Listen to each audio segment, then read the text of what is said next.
Interesting. Where's my face?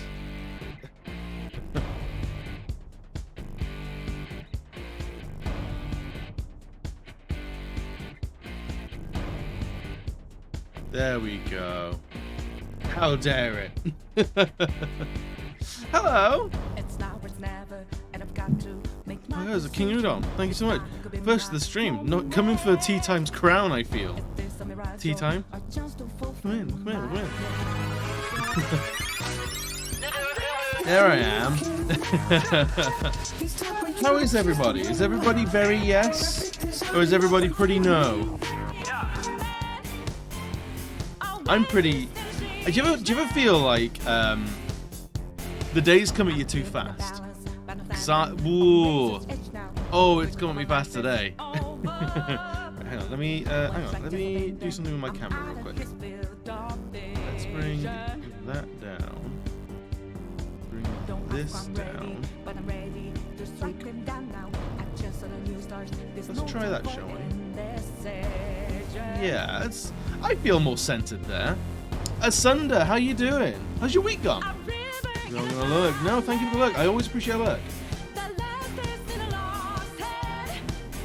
I actually want to do a proper lurk alert soon. I have a lurk command and an unlurk command actually, but I want to do a proper big like so all the characters that I have for like bits, follows, and subs and raids and all that sort of jazz.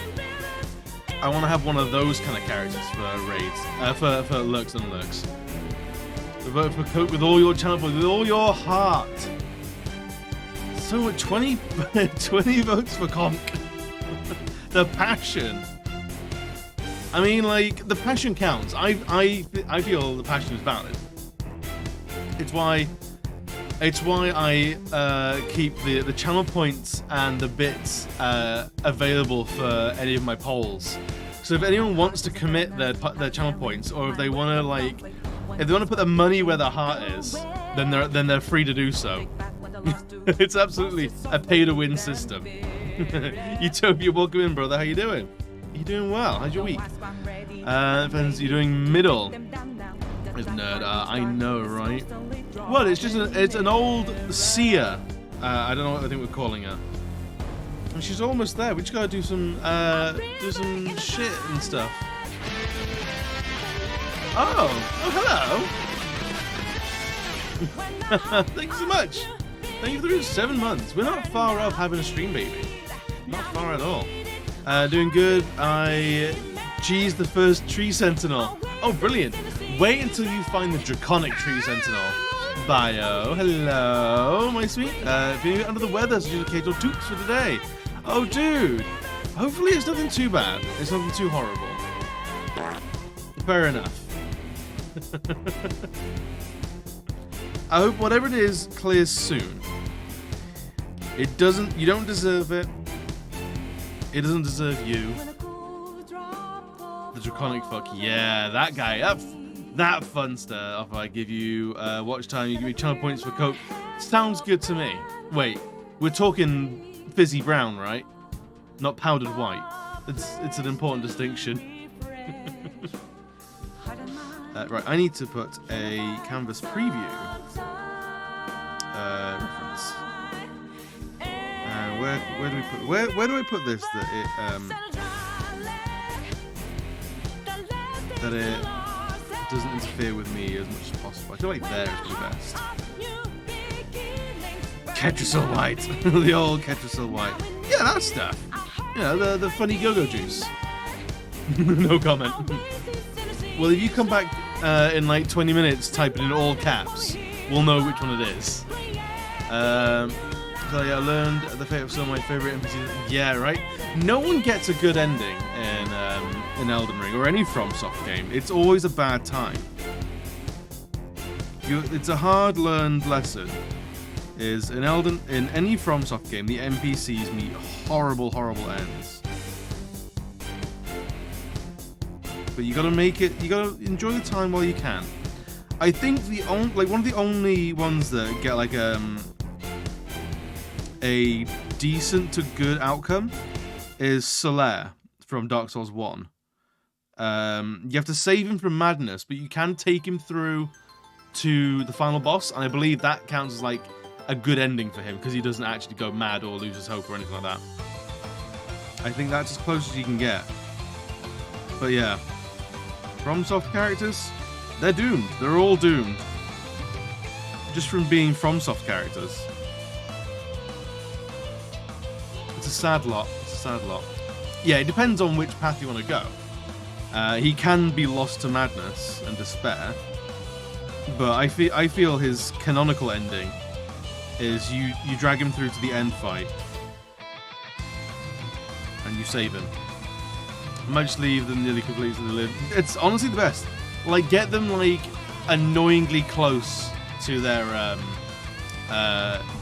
goal and then just leave them. That's the safest bet.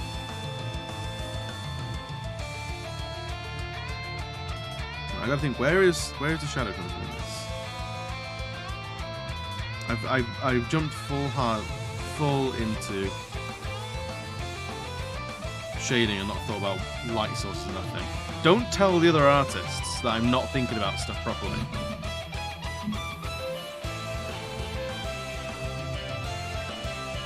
But how is everyone doing? What's everyone up to this week? Utopia, baby! 2 months, baby. No. You get a baby at 9 months. But I appreciate it. Thank you for your prime. Thank you for your Bezo bucks. I appreciate it, man. Enjoy your continued emotes, your ad-free viewing. Fuck ads. Let's do it. Let's be honest. If I could disable all ads on the channel, I absolutely would. I only mess with ads to see does it invite more people into the channel when they don't have to sit through a pre-roll and they don't know me yet. Oh, you calling me a baby? 2 months, you fucking baby. Fair enough. You know, that's valid. That's fine. I know who I am. Will this hype train? Will this hype train? It should hype train. Oh no, it won't. It has to be a third person, I think. I think it has to be 3 separate people. Unfortunately, I mean, thank you for the 100 biddies anyway. Before we go any further, thank you for the biddies. Yeah, I think you can give anonymously, and that counts as another person. Because I know Rinvello. Coin is appreciated. Fans, thank you. I should say, hype trains only count modules of 100 bits to kick off. So you need someone to either sub or give 100 bits to start it, and then 2 more people to give a sub or give 100 bits in any sort of combination or format. But I know Rinvello, I think he's live now actually, a really lovely man. He is the master of like self-starting hype trains. He'll come in, drop 100 bits, anonymously drop like a sub or something, and then we'll just like engage the chaos to happen, because he's wild. He's an absolute nutbar. But thank you, whether it's 1 bit, 100 bits, 200 bits, thank you for everybody.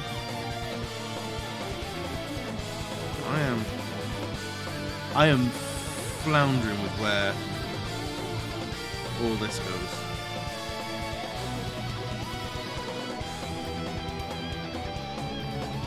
So, I've had a very, very busy day. So those who might not know, I am not a full-time artist. I still work part-time in a generic office gig environment.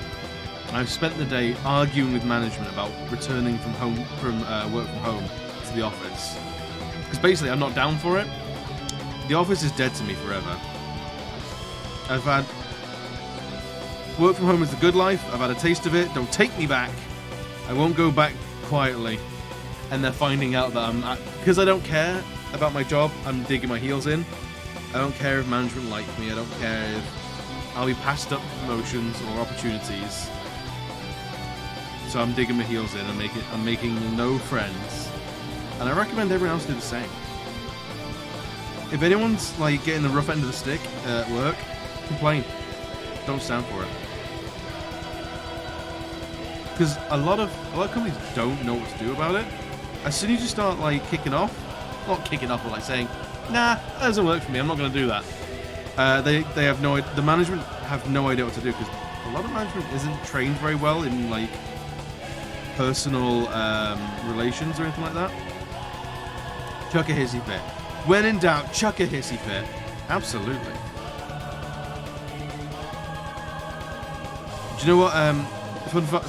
Fun fact about me and hissy fits. I used to, like, until I was like 15, I think, I used to call them sissy fits. I thought they were called sissy fits. So, you used to be rolling around like a petulant femboy. Like, crying, screaming, daddy no. I know, right? English is my first language, and I treat it like it's my fucking third language. English is my first and only language, and I speak it with the proficiency of someone who's just casually looked at a how to speak English textbook. It's a struggle sometimes. Like birth. I mean, you ain't gotta be so mean to me, but yes, absolutely. That is exactly how it goes. For me, anyway. Yeah. Words is hard, man. Rolling around like a fanboy. It's mean on this shit. Well, I have been thinking about what I want to do with this. Because I have a dedicated Etsy store. I have a Redbubble as well. And I want to start doing, like, explosive barrel merch. Like, brand merch. And I basically have one idea of chaotic bisexual energy being the bisexual flag. Yeah, exclamation quote space ad. I'm thinking like chaotic bisexual energy is one thing. And rolling around like a femboy. Maybe we should make that into a t-shirt. Maybe we should. Maybe we should be the engineers of our own outing. We out ourselves to everybody.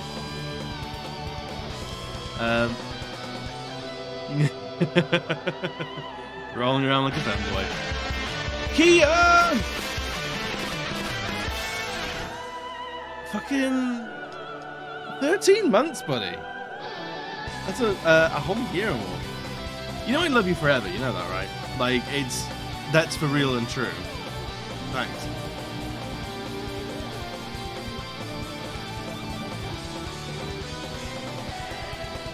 Hang on. Hang on. There it is. There's your auto. I knew it was going to be there somewhere. So it looks like those don't actually trigger on sub things. Ian, I love you to space and back. And beyond space. I'm almost done with Elden, so what do you... Here's intoxicating. That's what I want. I want energy and intoxicating chaos. All the noises. Right, Grumpy, how you doing, buddy? I hope your week's going well. I hope the lurgy is cleared up for you. I know you were suffering that pretty hard last week, so I hope that's cleared up somewhat.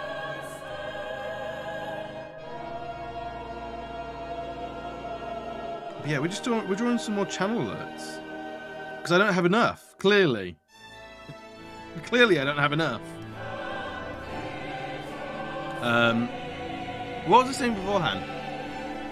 Before Keon came on with all that. I appreciate you having faith in my balls. Cryptid, welcome in. Are you fully awake yet, Cryptid? I sees you there. I sees you.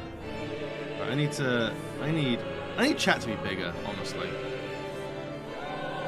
I need one of those big screens, those tall screens, big and tall screens.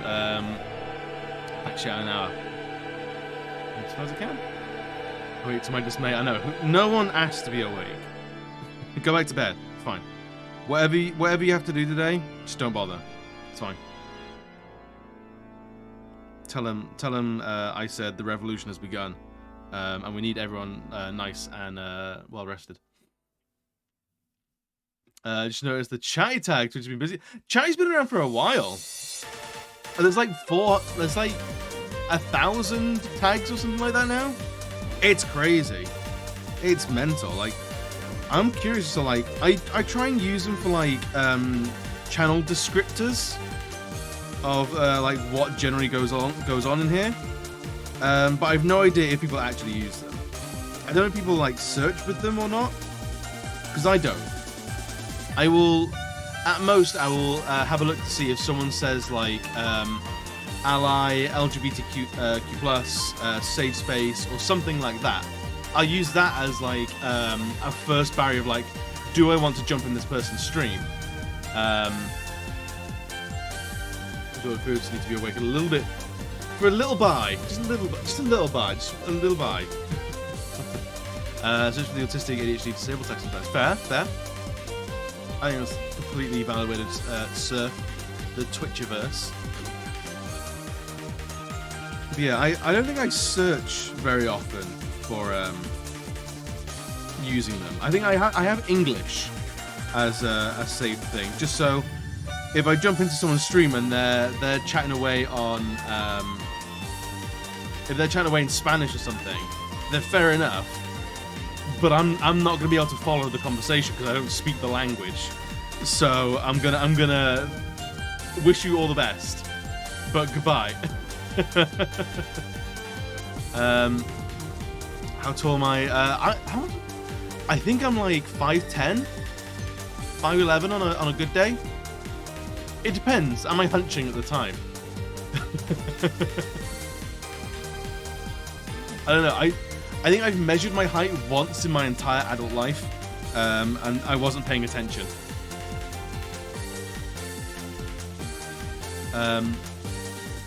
Yeah, just an itty bitty little bite. So I usually don't care too much about tags except English and no backseating. That's your warning shot. True.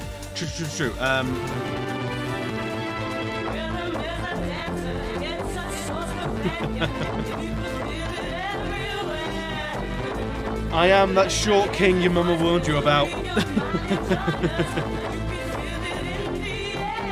Luxury, gay, space, communist. Welcome. Right, there's some bops in the auto shoutouts.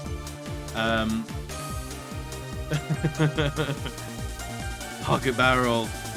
Do you know what? You're lucky I don't have a height complex. I could be very upset right now, but I'm not. Everything is fine. I'm fine. You're the problem. I'm fine with I'm completely comfortable with my height. Mostly.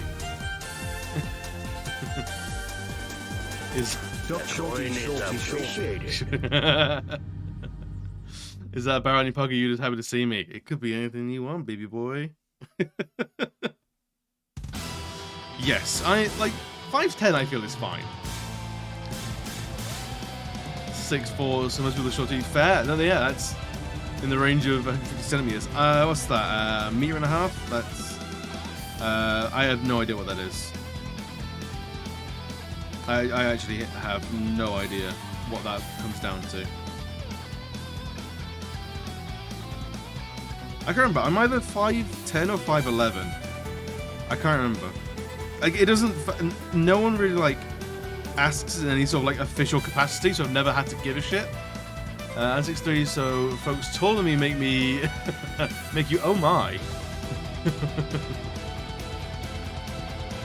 29. So I don't know what it means. I don't know what centimeters are. I mean, to be honest, I don't really know what 6 feet looks like. I mean, I guess it looks like a neck cramp to me. Apparently, it looks like I need a neck brace. That's what 6 foot is. 12'9" perhaps. Out of date. I have heard. How out of date is that though? I've heard a wild thing is hormones can. So there are some people in the chat that will know this better than me, but part of transitioning with hormones is basically kickstarting a second puberty, and that does a fascinating number on the human body. But that can include a growth spurt in your mid-20s or 30s or whenever you start, which I think is like fascinating from a medical standpoint. Apparently between 5'11" and 6'1", according to people who know, mostly depends they're short or tall. I mean, that's like 2 inches like in height is a fair margin of error. 2 inches elsewhere is a large margin of error. By about 5 years, yeah, height can change a lot in 5 years. Then twin or full-size mattress or a queen. Now you're speaking my language. Mattresses. That's how I gauge how tall people are.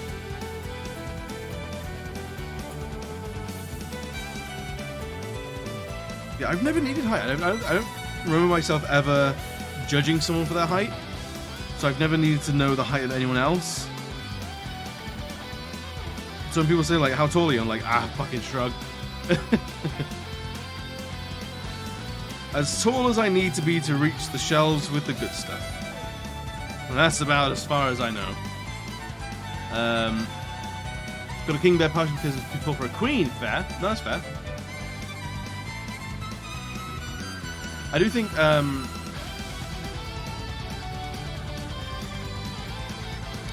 well, having my head on the headboard. Okay. That sounds like a tall person thing to do. You need to fall with feet or toes out of a quilt, door frame. Bus roofs are bastards. Yeah, that's where it becomes a hazard. In fact, I used to think I'd only be attracted to tall guys. Turns out, no, I'm not a heightist, and I'm glad.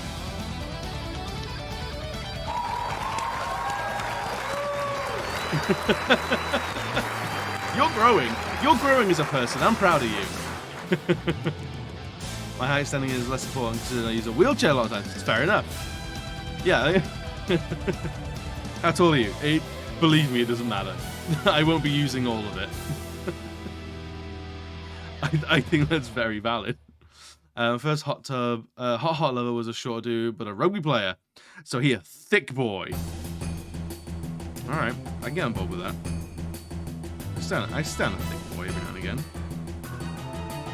A thickums. Ooh, it's probably short. How tall are you? Sitting or lying down? Actually, that sounds dirty.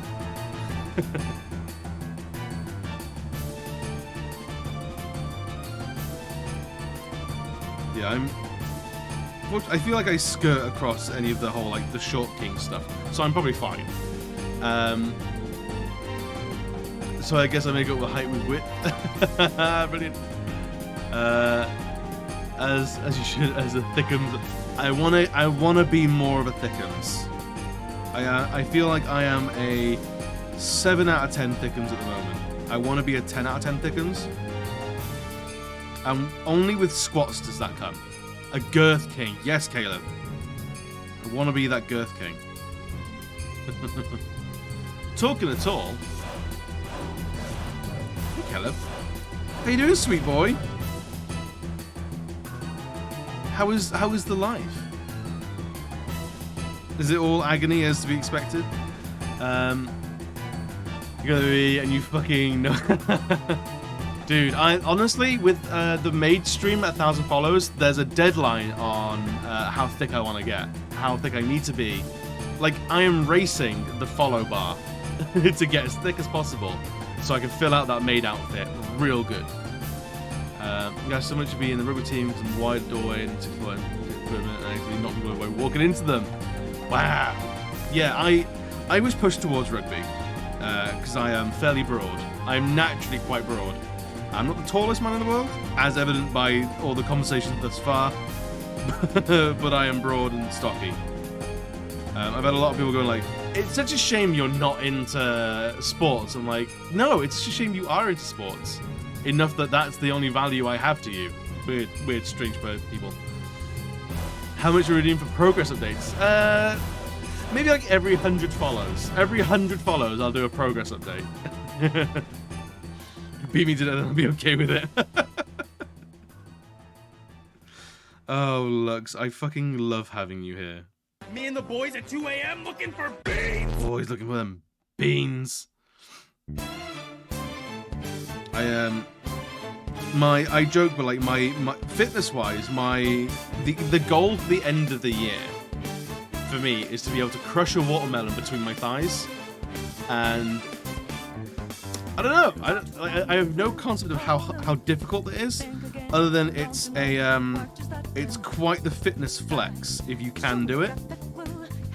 So I'm here for that.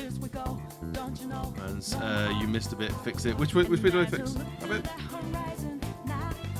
If I missed it, it's probably not important. If you want quality artwork, go look at FaZe Chan. Don't come here. I was a defender in soccer, and often Buffalo it was the most fun you had in sports. It's like, oh, so you were the juggernaut, bitch. I see.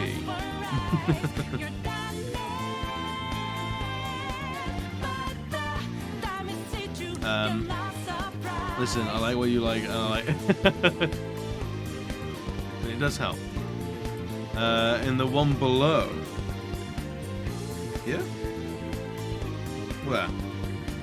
No, I'm not seeing it. Caleb, I think your eyes are gone goofy, man.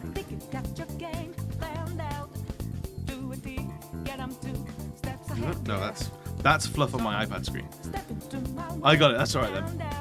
Look at it. Dude, I'm so glad that summarizes you so good. I did it again. No, mate. No. No. It's fine. It's fine. Look, you ain't gonna see it.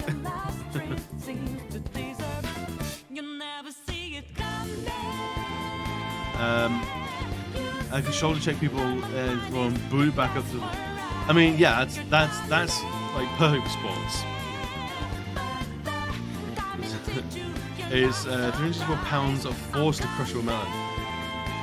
I have no concept of how much force I'm currently generating. Maybe I need to like. I'm going to the gym tomorrow. I'll see if there's any way to check. And we'll see what I can lift. What I can currently lift with my thighs.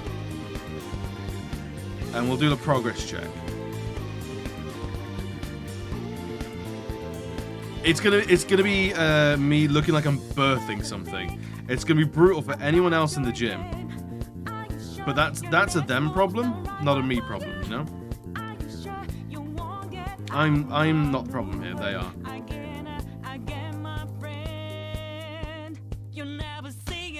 And yes, isn't the Persona soundtrack so fucking good? Is it just so good? It's criminal. It's literally criminal. Hey, silly music girl, welcome. How is your week? How do you do? Summon your inner bonklin. Absolutely, that's what we do. Trust me, is a weird one because my arms are strong, just out of necessity. Yeah, I've actually heard that. With wheelchair users, they get super strong forearms. And I'm like, that's fucking inspirational. I love to see it. Can I recommend a soundtrack review? It slaps. Absolutely recommend me a soundtrack. What is the soundtrack? I might know it. Final Fantasy X2, I like you. You can stay forever. The soundtrack to X2 kills. We're listening to that now. We're listening to non-stop X2.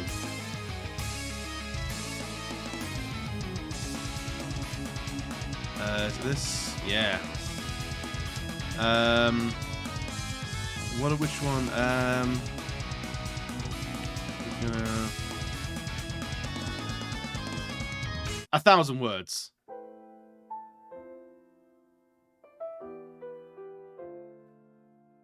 Is this the original? I don't know if it is the original. I don't want it to be like an acoustic version. Or is it Eternity that I'm thinking of? Favorite soundtrack of the whole franchise. It's so good. The soundtrack to this isn't the original. This is a piano version.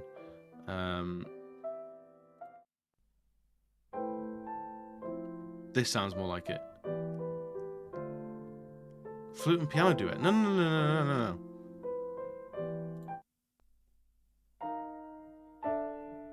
Is this all piano versions? It is piano collections. No. We want the actual soundtrack.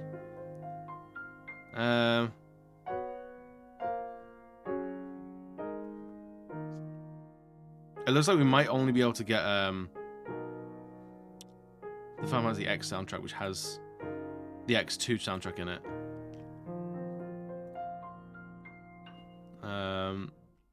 Does this have X2 in it? I'm not sure. If there is a Spotify playlist of all of the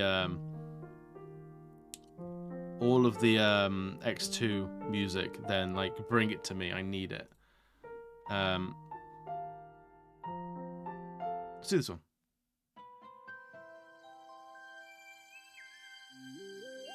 This is it. I know that you're hiding Liking that. The fight with Jet at the end of X is a banger. Yeah, dude, Final Fantasy X and X2 are like primo, top tier Final Fantasy, and I will hear no dissent in the ranks. You are valid if you choose otherwise, but it's for me. Any anime recommendations? What do you like? What have you watched before that you've liked? It's a big question. I could recommend you like 100 things, but whether they'll be actually relevant to what you like. I refuse to finish Assassination Classroom.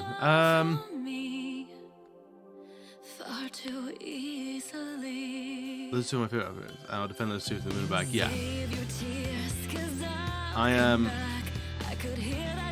It's really gonna irritate me if I don't find an adequate Family 10-2 playlist.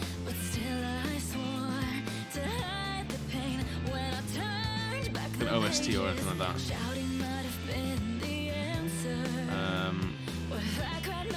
A lot of piano stuff. Just piano. That's not okay. That's not alright.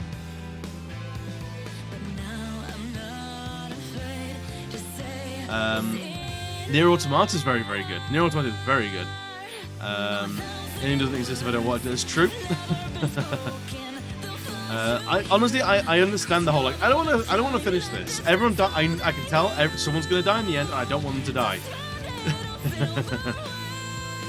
I get it. I usually it's rare I'll not finish something because of that reason, but I get it. I understand it. I haven't played Nier Replicant. I should probably play that. Should I add it to the backlog? Dying adds to the story. It does, but sometimes you're like, I don't want to experience it. The sadness there. Yeah, I've rinsed Nier Automatos. Also, Keith, welcome in, buddy. How you doing? Are you good? Are you doing well? After today. Today was just a bit of a write-off. Doesn't wear Coruscant say live and well. You have a top lip ring? Yeah, I've got a stud. A little thingamajig.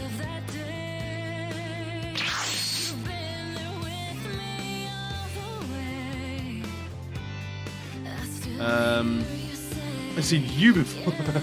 It's a small world. It's a very small world. Right, what am I adding? Near replicant.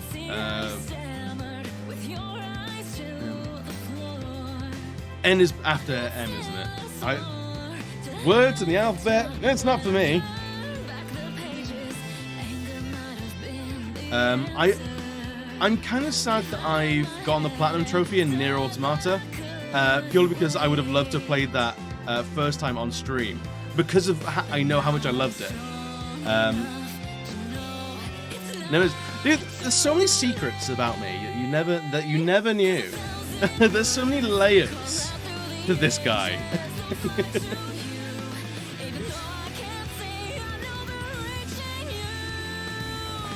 Well, I think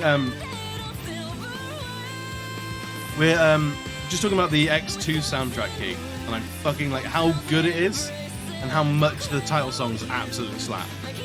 I have X2 in my recommended categories, slowly coming up. It's slowly like bouncing up, up to the top. 25 points. Ooh. Do you know what you want as your intro music and GIF or video? You gotta have that shit lined up. We'll set it up live. Still haven't beaten them. It's fine. I'm gonna beat them live. I'm gonna beat them on stream at some point. I think the next time I'm free from anyone donating to highlight games, I'll be jumping onto 5 out of 10. It's top of my list to do.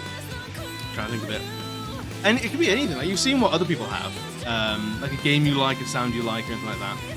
So we'll Seymour 1 fight. Seymour is one of my favorite bad guys because he just doesn't go. He just doesn't leave. I'm glad you know enough of it to know that it's Seymour number 1. Just started FFX, never played it before. Really, Fens? Dude, wait, are you streaming FFX or are you playing it in your downtime? Because I am conflicted, because I want to play it live again, because I haven't played it in like 15 years. Chewie! It's a whole year! Whole baby! He's getting married soon, you know that? Do you know how I know? Because he's subscribed to me like a year before he got married. 12 whole months. Dude, thank you so much. I appreciate it, man. Absolute treasure, man. And are you prepped anymore for your Stag Do subathon charity drive? I might stream, but I don't want it to be backseated. So just put no backseating. Just put no backseating, and everyone like leans into it.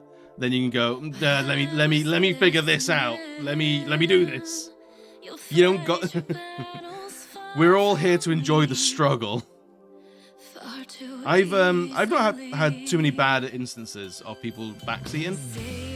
If you lay the law down like pretty quick, you're like, no, thank you. Let me caveman my way through. Exactly. The only reason why I don't mind the backseating is because like in a Souls game, I might miss something for 4 hours. I don't want like Souls games.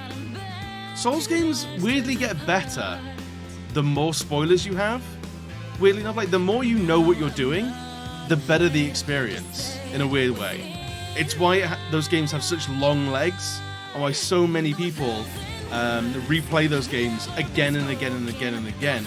That familiarity is where the real gold of that game lies, or those games. 9 minutes until food. Dude, I'm hyped for you. I'm excited for you. Slightly now got a reward for singing a karaoke song with like 100% level if you want to punish yourself.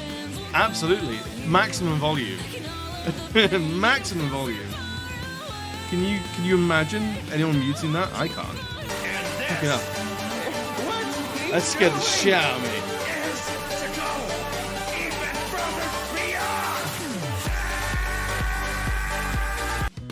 me. Dana, you need a hat. Crown this lady. That scared the hell. I had no idea that was going to be that loud. And I'm not going to lie, I kind of forgot that I made that the sound for that redeem.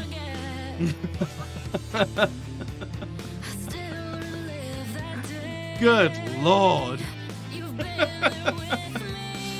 Right, yeah, I need to, where's community? Roles manager. Add a new. Dana Merle. There you is. I see you. Vip. Freshly vipped. Can we get a little bit of an applause, get some hype for Dana? She did it, she made it. She came the entire way, the marathon. And now I dread to think what you're gonna use your channel points for. I'm a little scared. I'm a little upsetty. Oh no. Did you drop out all the food? Right, are we accidentally just listening to 1,000 versions of 1,000 words? No, it's the same version, it's fine. Excuse me. You're gonna bully me? Oh Christ. I'm in for it now. I'm screwed. That's the one thing about everyone getting VIP is is everyone starts coming for me. Yeah, I am didn't drop it, but I didn't drop it. Oh no. Oh no, is the phone okay? Is the phone okay? Dana, so how could you trigger that sound alert that you didn't know was there and that I didn't check the volume of? How could I lay that at your feet and I will fix that now for future redeems. The phone's okay. Good. I'm glad the phone's okay. Right. Christ, it's already 60% volume. Let's do that one, and I will. Let's try it and see how loud it is. Everyone, brace! I'm gonna do the thing again. So brace yourselves. And this, what's he doing? Is to go even further beyond. That was better for me. So much better. So most of my sound alerts are on 100% in terms of like volume. I've turned that down to 30%. Almost in. All right, if you almost, I'll turn it down to an even 30. Almost in your phone is good enough for me. But welcome to the inner circle, new VIP, Dana. We have to make if you know what you want to add, I might make it live. I might show the process of what we do for the intros. I gotta write some nice words about you in your intro shout out as well, which is not gonna be hard. I feel like of all the people on the channel, you're one of the most productive. You're one of like the consistently helpful ones. You're usually in my corner fighting for me, guiding me through most Souls games. I feel safest in your hands, Dana. Be that any pressure, I don't know. But I'm always glad to have you here.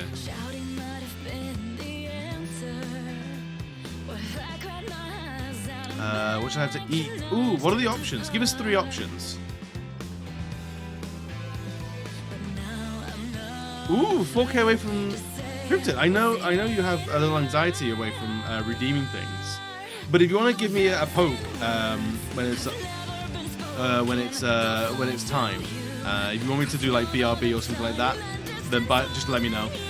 I don't have watch time. I don't have watch time. I need to get that sorted. Hang on. Let me write down. Saturday nights are my stream improvement nights. So I currently have a few improvements I want to make.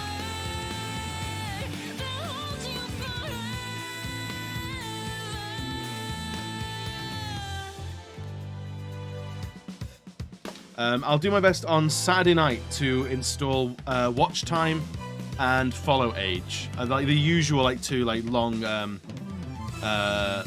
form like benchmarks people want to check in on every now and again. Ramen, soup, or sandwich. Ramen every time. Get some noodles. Get some porky cutlets. Have yourself an egg. Always ramen. It's fucking so much fun. It comes across as valid. Also, if you do exclamation sounds, Dana, you now have access to VIP sounds. There are a few now, and I don't think anyone's tested them yet. So if you want to do that, you're more than welcome. I think it's 3? 3 VIP commands, or sounds rather. Most commands are for everyone. Very little is for subs only.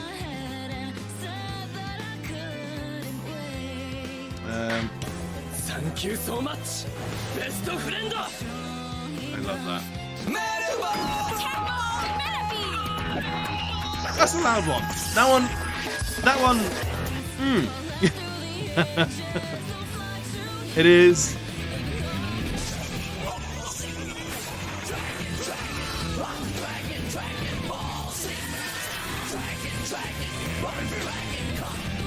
The Dragon Ball Z soundtrack, or opening. Oh, no one ever asked it to go that hard, but it did. And hell yeah, Medabots. Utopia, if you've seen Medabots before, that's my anime recommendation. Go watch Medabots again. It misses you. Medabots wants to see you, wants to know that you're alright. That's my anime recommendation.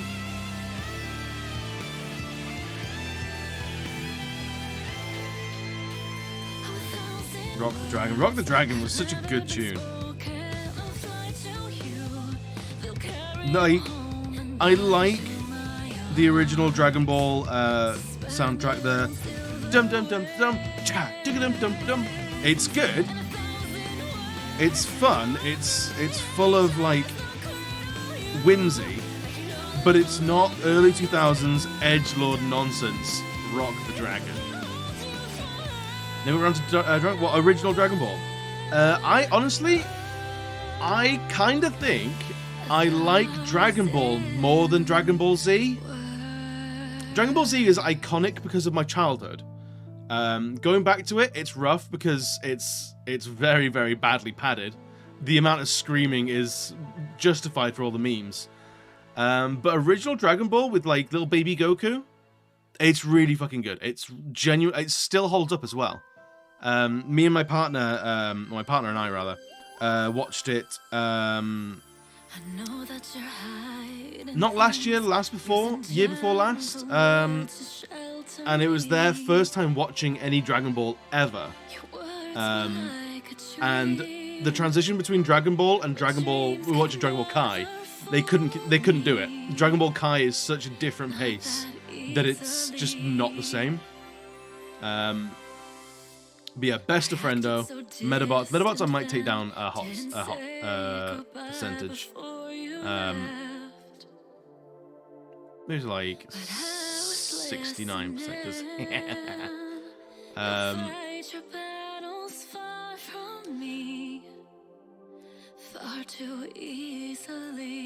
to death, saluting to death.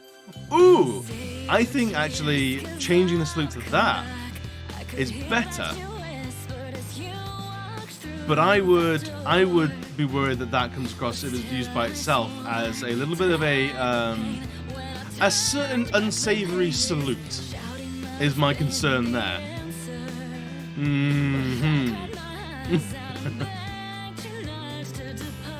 Can we pop it? Absolutely, can we pop a song? Absolutely. OG Dragon Ball is more fun. WC is kind of meh. WC Kai is better because it cuts padding and 3D animation. Yes. The thing I miss about Dragon Ball Z to Dragon Ball Kai is the music. Dragon Ball Kai is the original Japanese soundtrack, which is all very like happy, chimey, whimsical, whereas Dragon Ball Z was like edgy guitar riffs and like this ain't your dad's Dragon Ball. This is a new Dragon Ball. The Dragon Ball that your parents hate. It's all edgy and horrible and blah. And I kind of liked that about Dragon Ball Z. So yeah, I struggle with Z now. I struggle with Kai because it wasn't Z. Emo Ball. It basically was like Dragon Ball E. It's stolen from Dream Theater. Oh, was it really? I didn't know it was stolen. Honestly, that makes a lot of sense. I'm not gonna lie. It was very, very good. Like, I loved it so much. I haven't seen Dragon Ball Super yet, though. Yeah, I've been warned. Someone who looks a little bit like Charlie Chaplin. Yeah, a little bit Charlie Chaplin, but the lawful evil Charlie Chaplin, not the chaotic good one we usually like. They don't try to use that. They have to serve or worse, comes to worse, have their money. So I have lost a DeviantArt profile because of Nazis. It's more hassle than it's ever worth. I'll tell you that much. Don't even invite that community into your stream. I know you're joking. I know you're joking. That's why it's not any newer games. Oh, is that real? So it was lifted completely. I've got time for those people. I ain't got time for those people.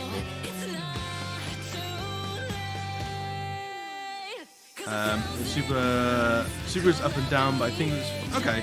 Is Super over or is it still going? I'm in love with the idea of Goku got his Ultra Instinct, which is fair enough, whatever. But then Vegeta got his Ultra Ego, and I'm like, that is so good. Ultra Ego is the best transformation, and to give it to Vegeta on top of that, mwah, that is like the apex of like any anime transformation. Oh yeah, so if you want to know the story of how I lost my DeviantArt profile to Nazis, we will have to reel back to when I was in university, right? So our task for this one module was to take a screenshot from a video game and change something, paint something into it. We had to add something to it, like a character, a creature, a vehicle, or something like that. And I was playing Call of Duty World at War at the time. There's the one set on the Second World War, and the one that introduced Nazi zombies. And I thought, do you know what? I'll take the bombed out Reichstag building, which has all the Nazi drapery. It's ruined, it's fucked. Like, the Nazis have clearly lost the area. The Reichstag is done. I thought, like, what change do I want to make to this world, and how do I want to implement that? And I thought, what would be good and what would be fun is, what if the Hindenburg didn't go down, and blimps and balloons like that became more commonplace? So what would a Nazi war blimp look like? So I drew a big old Nazi war blimp in the background of the bombed out Reichstag, and posted it to my DeviantArt as like, the intention was like, look at how like weird this whole concept is. And the response I got from the DeviantArt community was a load of neo-Nazis came out the woodwork and were like, hell yeah, brother. I'm like, fucking no, brother. They're like, get the fuck off this page. But I didn't have the whereabouts to like probably ban people, stuff like that. So yeah, I just got DMs from neo-Nazis going like, hey, do you want to draw some fucking Hitler fan art? I'm like, hey, I really fucking don't. Do you have any idea what the fuck I'm about? like it's uni. I'm being a little bit freewheeling. Just like no. We're not entertaining this bullshit. But that's how I found out that neo-Nazi furries exist. And I was talking to Key about this a couple of days ago. But there's nothing weirder than having a DM from a little profile picture, which is a Doberman or like a German sheepdog. German sheepdog, German shepherd rather. A German shepherd in an SS uniform, doing an Ahigayo face. So cross-eyed, blushing, tongue out, SS hat and uniform, fucking German Shepherd. I'm like,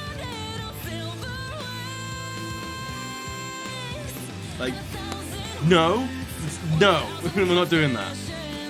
Nancy Birds, I know, right? I'm like, it's fucking weird. It's so strange. But it's fine because it's I got a new Deviant account which had updated branding.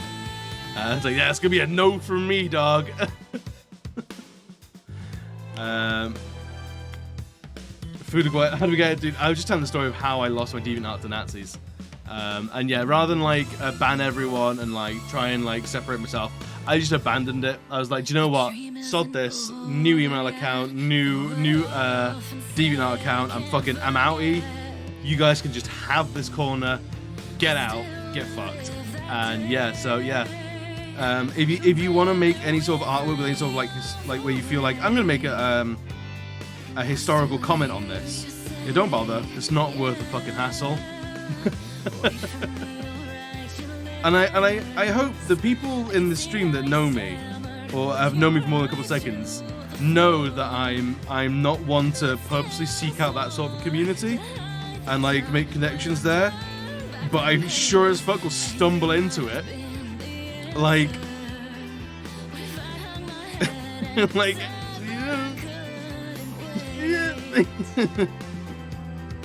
please, like, leave my fucking DMs, you white supremacist fuckweasels. So you're clipping a gift. Excellent.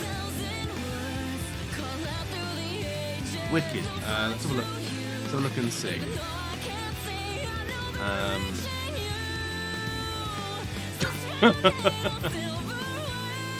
Well, that GIF is incredible. I like that.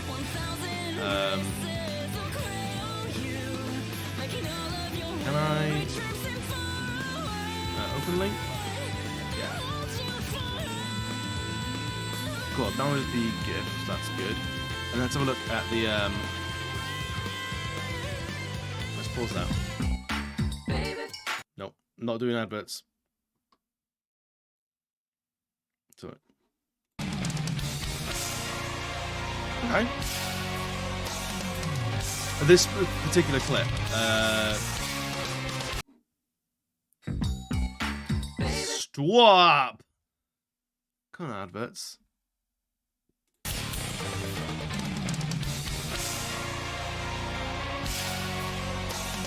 I love it with the whole wiggly kitty.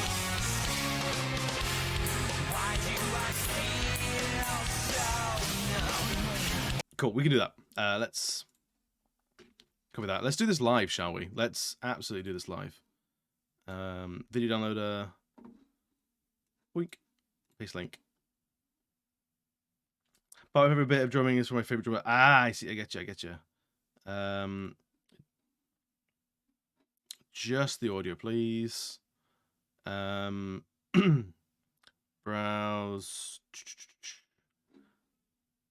Where are we going? It's a really smooth transit. I'll make sure to get the right bit of audio as well. So that's coming. I don't need you. Remind me later. Fuck off. We need in OBS. Woo! There we go. Studio mode. Go to my alerts. Custom shoutouts, and we're gonna add a new media source. Wow. The many Adams. It's just Adams for infinity. I downloaded the GIF, but I don't know if I actually downloaded it to the right place. There it is. Cut. And where do I want to put it? Where am I putting this thing? I think here. I think here is the right place. No, it wasn't. It wasn't here. It was shoutouts. New folder. New folder. Pop. And I should name that Kitty GIF. And then we go to streaming, shoutouts. dinar. GIF. Open. Loop for now. Just while I get it all set up. So dead center. That looks about center. Whoop. Yeah, that looks good. Hide it for a second. Pop it down into custom shoutouts. Properties. Take the loop off. So I want it to play once. So that's done. So now I can go back from studio mode over to here, and then we go to StreamyBot. Video alerts, nope. Is it? I put it in hospitality. So I'm going to duplicate bios and rename that. Edit. Dana. That's what. Play sound. We need to get that sound from the other folder because it's in the wrong place because I'm a goon. It's not in Triggerify no more. Panic Attack, that's it. Slice. 𝘽𝙍𝙎.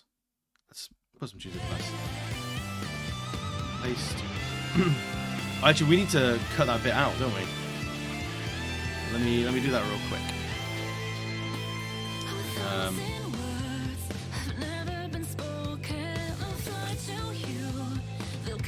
Audacity. Cheap software.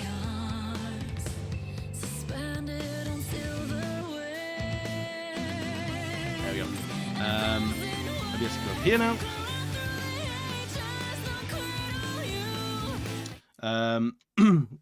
It's like 8 minutes. I was just, oh yeah, I'm gonna cut it down. Yeah, you best believe. I think it's gonna be like, I think like 15 seconds is usually like the best sort of length. So enough to like get the story across. Let's do that. Ignore that. What? Yeah, some live editing. We're setting up Dana's thingamajig live. VIP shout. Tea time. I know you messaged me. You messaged me when I was ill that one Sunday, so I didn't follow up on your message. But this is all reminding me now. Whatever you want your shout out to be, shoot it over now in DM, and like we might even just set it up now. Why not? So 317 is roughly where you want it to start. Here, and if I go to 4, that's a big chunk of music. For now, that'll do, and we'll stretch that out. I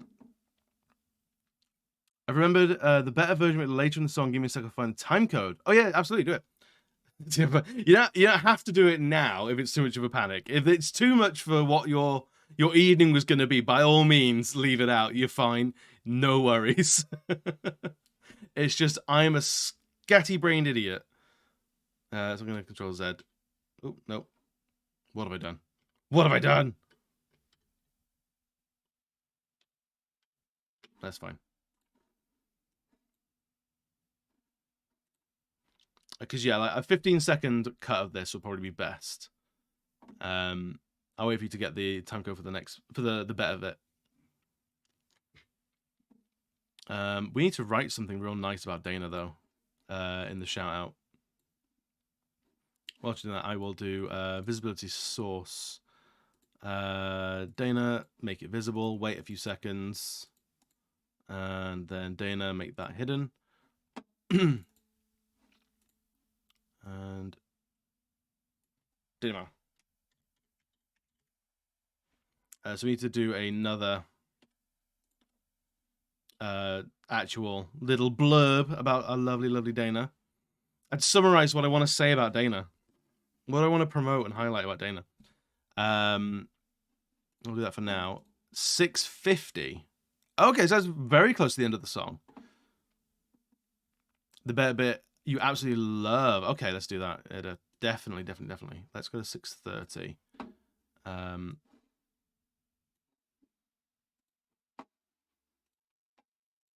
And let's see what it sounds like.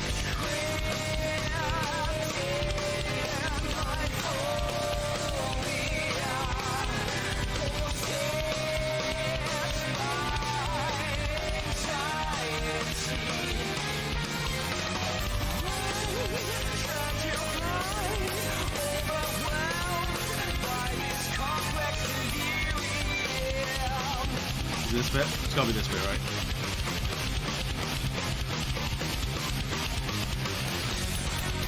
Or here. It's all good, Dana.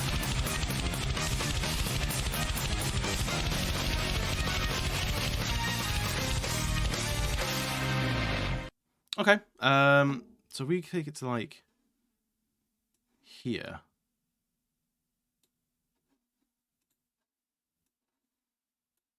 Ooh. So that's like what, 9 seconds? That's more. That's, we could do more than that, I reckon.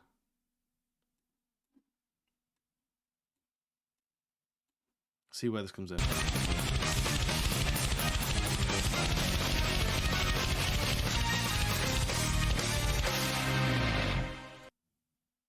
So I'm happy with that. Let's just take that out while we're doing that. It's not what we need to do. Just here, effect. Where's the fade in? Just a little fade in, so it's not quite as abrupt.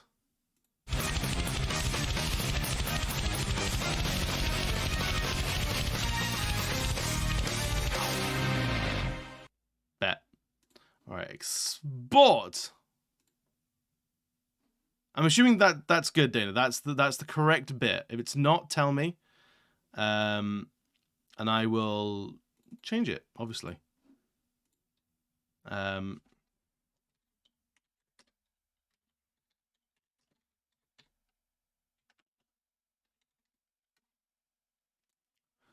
Sounds fine too. Excellent.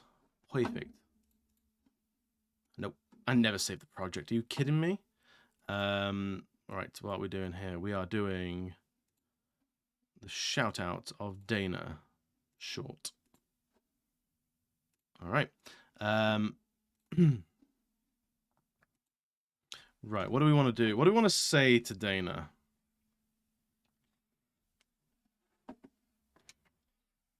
What are we saying about Dana in this?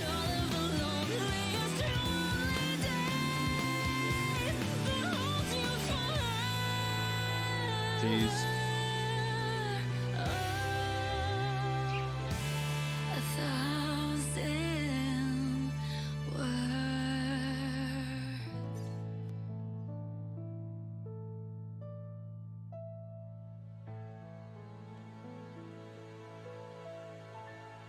Elder of Lords.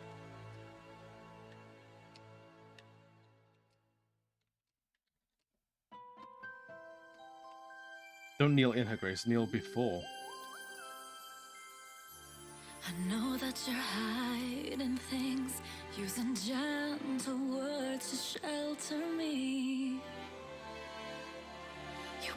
She's here, the Queen of Souls, the Born of Blood, the most Elden of Lords, kneel before her grace. It's Dana Mal. The utter bitch. Let's get a little emote in there as well. A little emoji.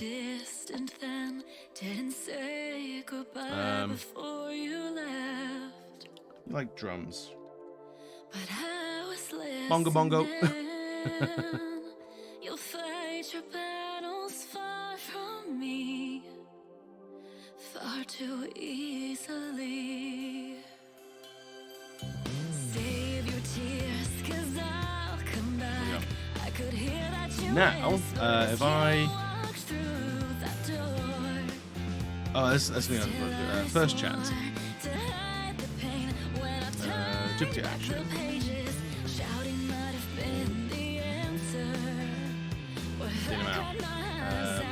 Do action.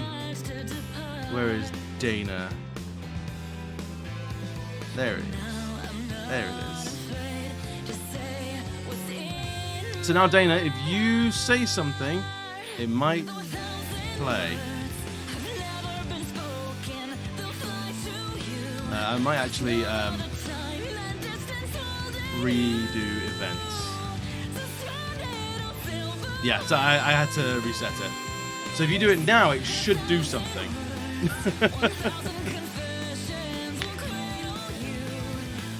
Let's see. There's one more message.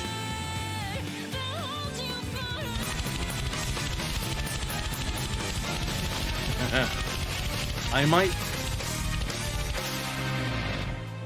How's about that? I feel like it suits. That's dramatic. God damn it, Bio.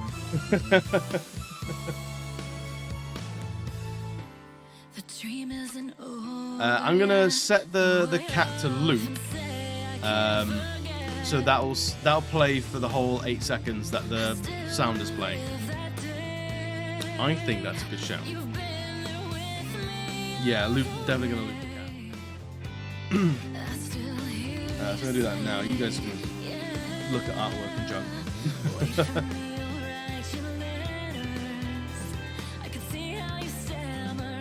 Not loop.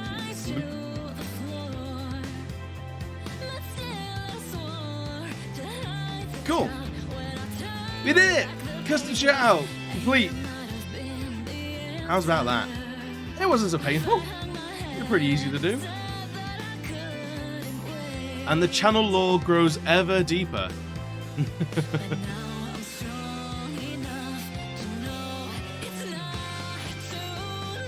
Where's what was I doing with other stuff there? Oh, thank you for being around enough to save up the points. You're an absolute champion, Dana, you know that.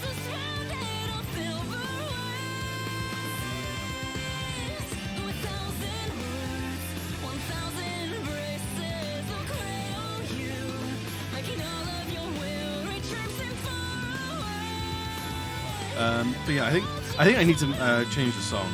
We've listened to this like 4 or 5 times now.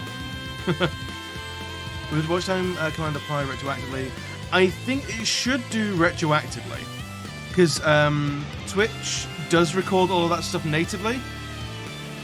So it's the command pulls it from Twitch's databanks basically. So it should do lifelong.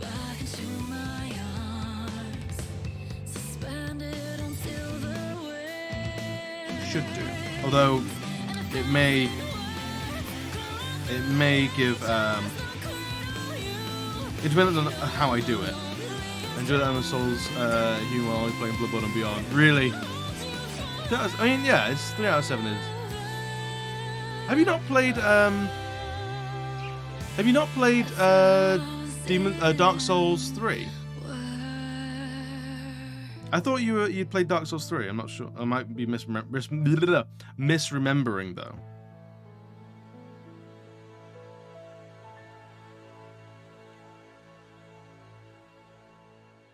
I can change it. If you've not actually played those games, I'll change it. The one was before Dark Souls 3. I thought so. Oh yeah, we need to change the song because it's just repeat that one song. What were we on before? 𝘽𝙍𝙐𝙎 battle themes, that'll do. Yeah, DST counts. 15, 16 was 3. Okay. I'm not calling Dana gay an obscene amount, it seems. I mean, why not? Yeah, I don't know if StreamBot has watch time command, but I know other places have done it. So I know it's a thing that can be done. I just need to know how to do it, you know?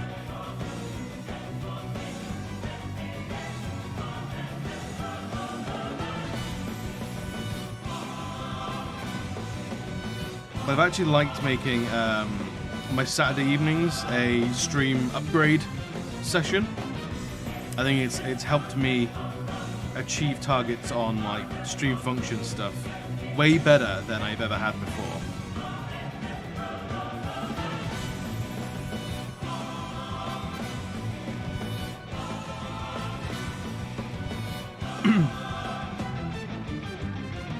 Yeah, we talked before about Final Fantasy X and like what I want to do with it, but yeah, I have.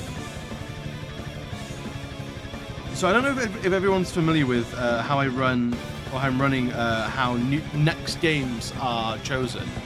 But we'll go to PC real quick. Go to Chanel. And down here should be somewhere. Let's try that again. There we go. Oh god, chat, that's grotesque. So right here we've got the backlog, and anyone who donates £5 gets to vote on what we'll play next. So when we're done with Elden Ring, what game we'll play next. And so far there's been 7 votes for Alien Isolation, and I think there's been 1 vote for Life is Strange. So when Elden Ring is done, we'll do a spinner wheel and choose which game is next and play that one. And then we'll, if there's another game at the time, we'll do another spinner wheel at the end of that game. And then that's how we're going to dictate what games we do next. But if I'm ever at a point where there are no more games to play, like no more games that have had any votes against them, I'll just play whatever the hell I want. And at the moment, that's going to be Sunset Overdrive. I don't know if I have any consoles that can play that. Is it on PC at all? Is it on Games Windows Live?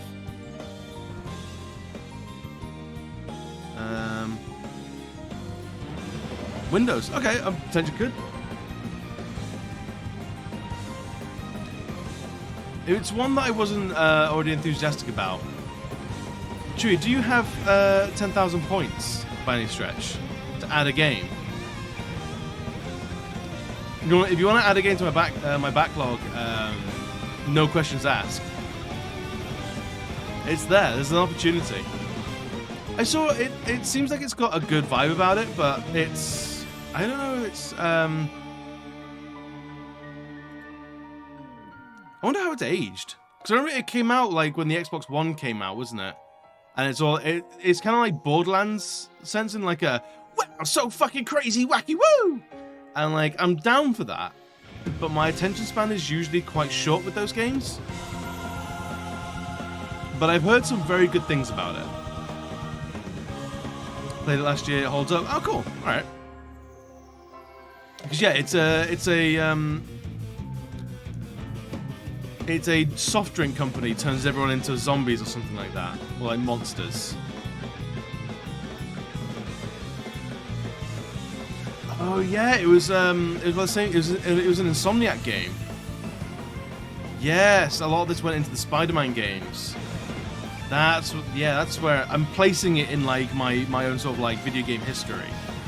I'm remembering now. Yes.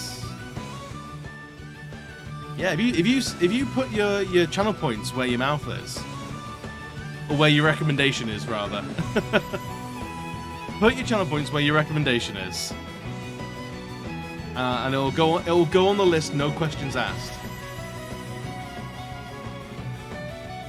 So I put the channel point thing on there just so people could recommend things, but you've got to really want me to play it if I'm gonna buy the game. How many points do you have as it is, by just out of curiosity?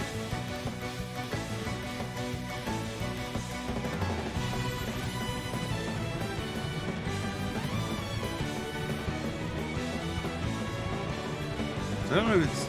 I see you shiver with anticipation. Dana, you can now play around with all these things that you've been saving past.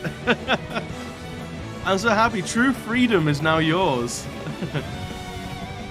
Can't add a game, must get unique intro. I know, right? That's the real like dichotomy. 9K, I lost a lot of them when you were Alien. Oh, did you really? Fair enough. 1,000 points isn't bad. That's I will need to save mine for Dana. Fair. You save yours for your own VIP. I'm glad that people are like chasing VIP now.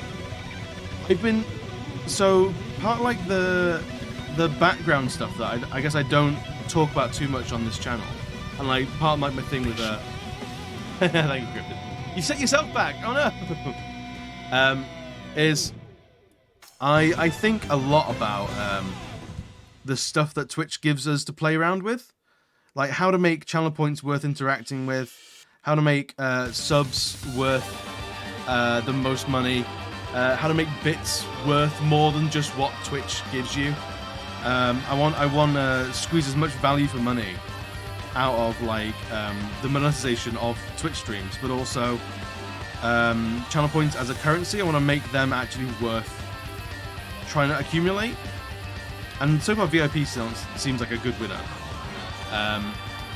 But the recommending a game to play, all that sort of stuff is something I think a lot about. I spend a lot of time thinking about channel points and stuff like that. And looking at what other streamers are doing with their channel points. For example, I'm Just Key, the guy that was in here earlier, I've been watching for, I feel like a few months now. And he's inspirational with his channel point redeems. A lot of the ones that I've got now are lifted directly from him, basically. Boulder, showing Boulder was lifted from him. The flipping the game screen was on him, or from him, sorry. I think those are the main two. But they're pretty pretty beefy ones, I feel. So yeah, I think about that stuff a hell of a lot. The decision was worth it. Fair. I mean, it's Dr. Frankenfurter. They're always going to be worth it. So I want to do more of the messing, like a greater variety of the messing with me redeems. But I need more ideas. There's one thing I do want, which is so I can animate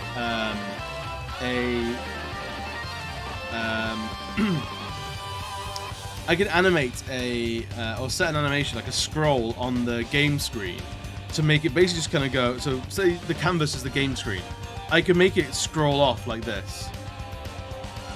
So it just walks itself off screen. But I don't know of a way to refresh it to bring it back, which is a problem.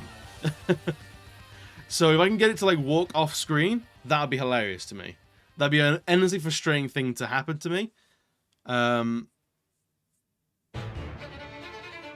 So yeah, I'm always looking for more things like that. I'm tempted, actually, talking about it, burn it all down. Burn it all down, I'm thinking.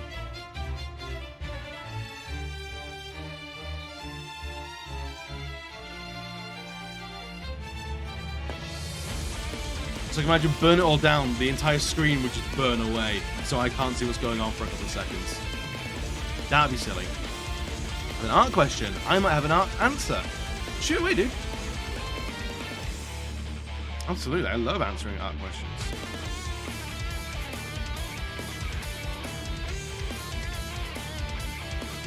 Yeah, I want my channel points. I want my channel point redeems to be like primo. New Lego Star Wars thing came out. I'm excited to get it for my birthday. Dude, it looks so good. It looks like a lot of gamers. But when's your birthday?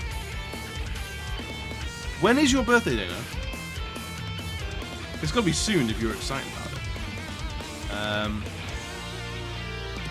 What are the best ways to show or create stubble? Ooh, that's a good one. Cryptid, I love your unhelpful answers. Dude, it's some of my favorite shit that you've done in this channel is when Dana's giving good actual information and you chime in with a completely ridiculous non-answer. That shit just sends me. I love it so much.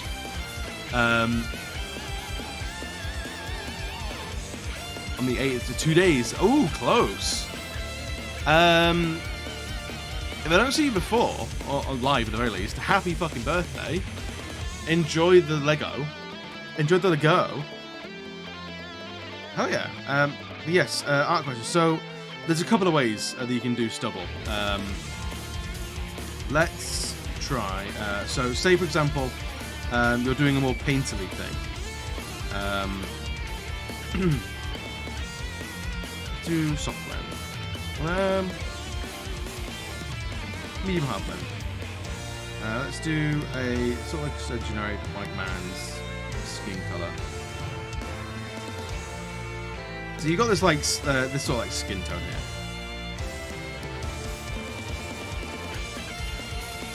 Now that's the sort of skin tone you've got. You're working with, right?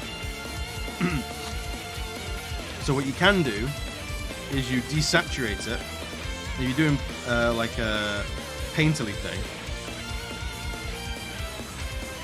you can sort of like paint on the shadow. As like the way stubble works is most of what you see is actually under the skin, and it's discoloring the skin slightly because your skin is that's what it's translucent, and it's something video games do, and something that once I tell you about, you'll see in everything.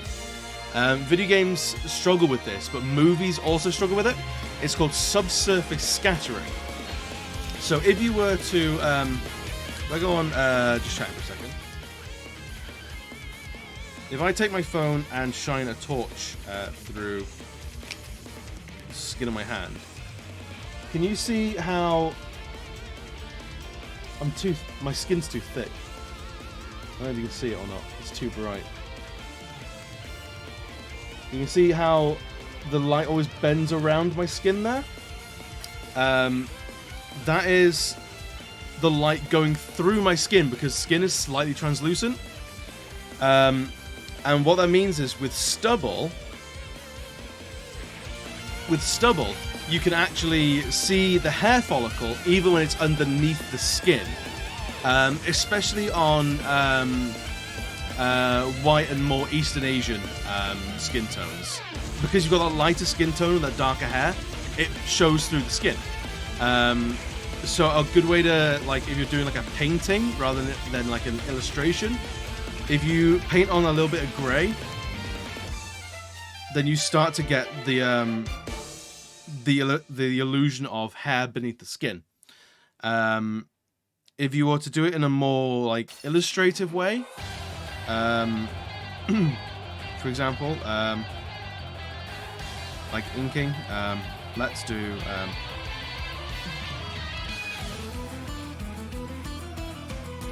let's do this for a second.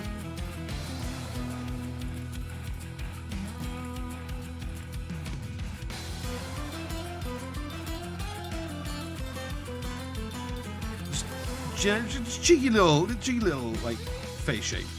Like that's a head. It's a head. A way you can do stubble with line work is literally either just dots, just little dots like that, or you can even do like little dashes. Depending on how stubble, like how much stubble there is and how old it is. So like this is like 5 o'clock shadow. This is a couple of days. Some people do like scribbles and scratches. It's like that. So it's things like that. That's, to me, that would be like much closer to like a very tight beard. That's the transition between stubble to beard. But stippling, things like that. Because I know you do. The artwork I've seen from you, Grumpy, is on those geocaching stones. So I'm imagining you're doing more painting type stuff. I imagine it's more painting. So I think that's probably more useful to you. But something you can do is, if I, for example, just put in skin tone like that, and say you're painting digitally, what you can do is the actual like color of the hair.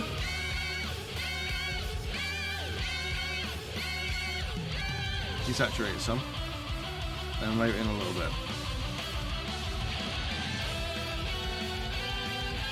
You see how you're painting and you're seeing a little bit more. Usually you desaturate even more.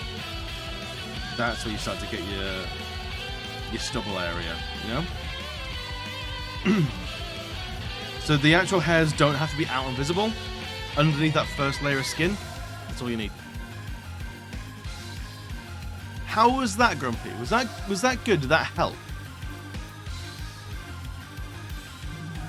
I hope so, because painting colors like that isn't usually my strongest suit.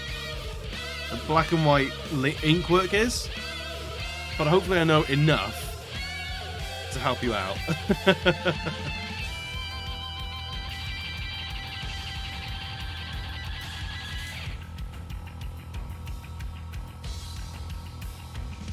No, never apologize. Honestly, the artwork is an excuse just to hang out with people. Like, the conversation takes us wherever the conversation takes us. If anyone's ever got like a random thought or like wants to interject a conversation topic, by all means let me know. Like, just jump in the chat and say, hey, what do you think about this? Then I'm happy to do it. What is art? What is art? Fucking, I think art is anything that someone makes. If you put something into a project, that's artwork, as far as I give a shit. A lot of people will classify artwork as does it give an emotional response? If it evokes an emotional response, that's art. But that's like a hard to quantify thing. Like, I've never looked at a painting and gone, oh my god! Like, it just doesn't, that's not how I operate. So in that regard, if we're taking that thing, art doesn't exist. Crocs are art. Crocs are artwork. Crocs with socks. That's just, Dana, that's just hot. That's just sexy, I'm not gonna lie. I'm doing a draw. Can someone suggest what shoes this person should have? Oh, that's why he said Crocs. I see. So if I drop something and make a mess, that's art. As long as you take a photo and put it in a gallery, that's art.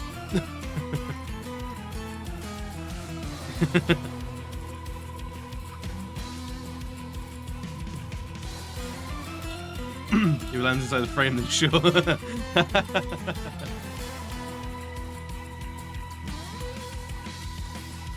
Am I being betrayed on That's Fine Tuesday? Thankfully it's Wednesday. Oh, for you it's Wednesday. That's okay then. Dana, you scared the shit out of me. You're like, it's Wednesday. I was like, is it? I was like, oh no. Am I streaming on the wrong day and everyone's just too polite to tell me? I was like, shit. I was like legit like in a panic.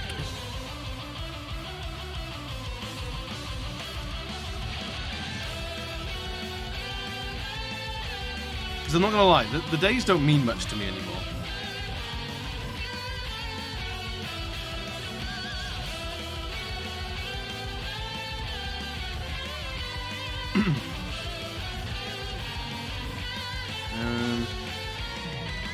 Actually, that's not the right place to put that shadow. I'm gonna put it here.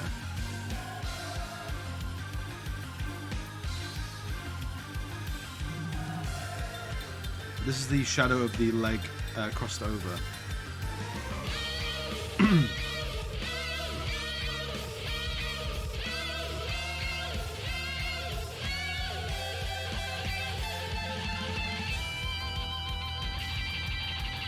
So yeah, art's a really difficult thing to like properly quantify, but I think it's anything that you like. Anything that someone put effort into, anything that had intention behind it can be artwork. And not all of these things have to be present for it to be artwork. Someone can put in no effort, but some intent, and it still be artwork. People have opinions on the line between art and commerce. I mean, I get where they're coming from, but I don't think I necessarily agree. Like, if I paint something and then sell it, it's still art. And what's the line between commerce and selling fine art? The whole like distinction of what fine art is ridiculous to me. Fine art is a horrible, horrible scene. I fucking hate fine art with a passion.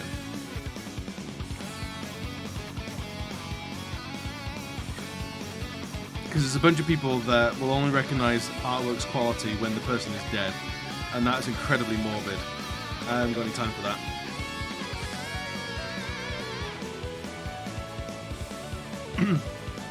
Anything I like the face. Doesn't mean about, hey man, if what you like is art, then what I like is art, and therefore your face is art as well, Liam. Them's the rules, them's the breaks. I'm sorry to break it to you like that, but like, everyone is a work of art. Art isn't the eye of the beholder. I think that's honestly, I think that's probably the most succinct way of summing it up. Is art is a personal thing.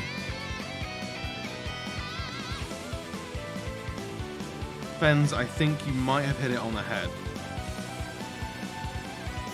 Smashed it, mate. Art is a personal experience. So I would never say, if someone told me something was art and I didn't think it was very good, I would never say like that, nah, I don't think that's art. Then I'm not very precious with terms.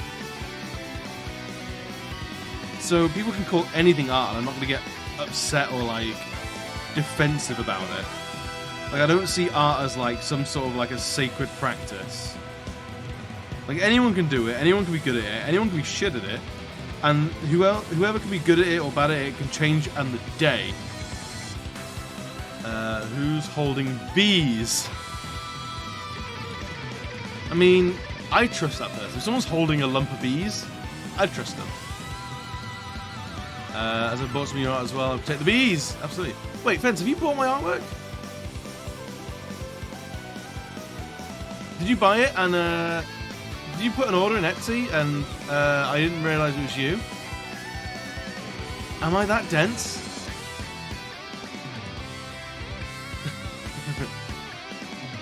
If you did, thank you, man. If you didn't, thank you for being here anyway. There's no price on entry.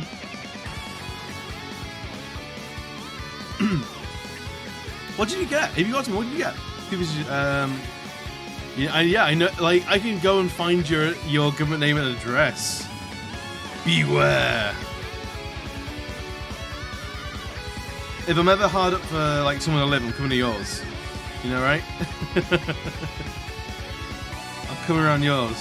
Party round Fens. We're having ourselves a poverty party. Population me.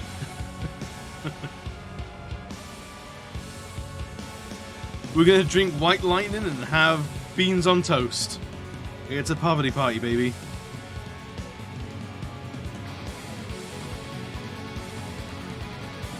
The Fire and the Paladin. Oh wow.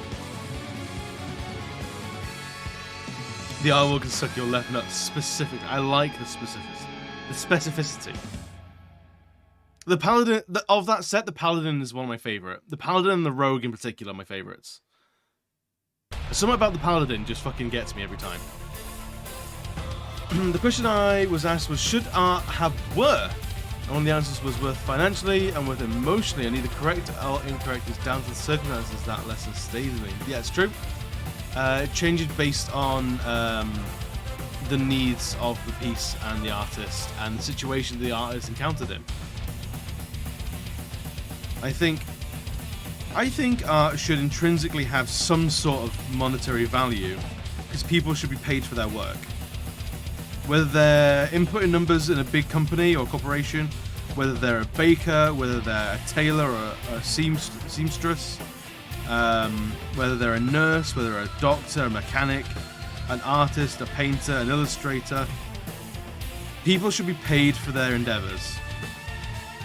So I would err on art should have a monetary value, but the monetary value shouldn't necessarily be a fixed point. And I say that knowing that I have an Etsy store where there are pieces of artwork on there that have fixed points. And they have fixed points there because for ease of scale. and the fact that it's something that I have replicated. So the prints that people buy on there, they are not one of a kind. They are not mass-produced, because I'm not producing in those sort of volumes, but they are produced in number.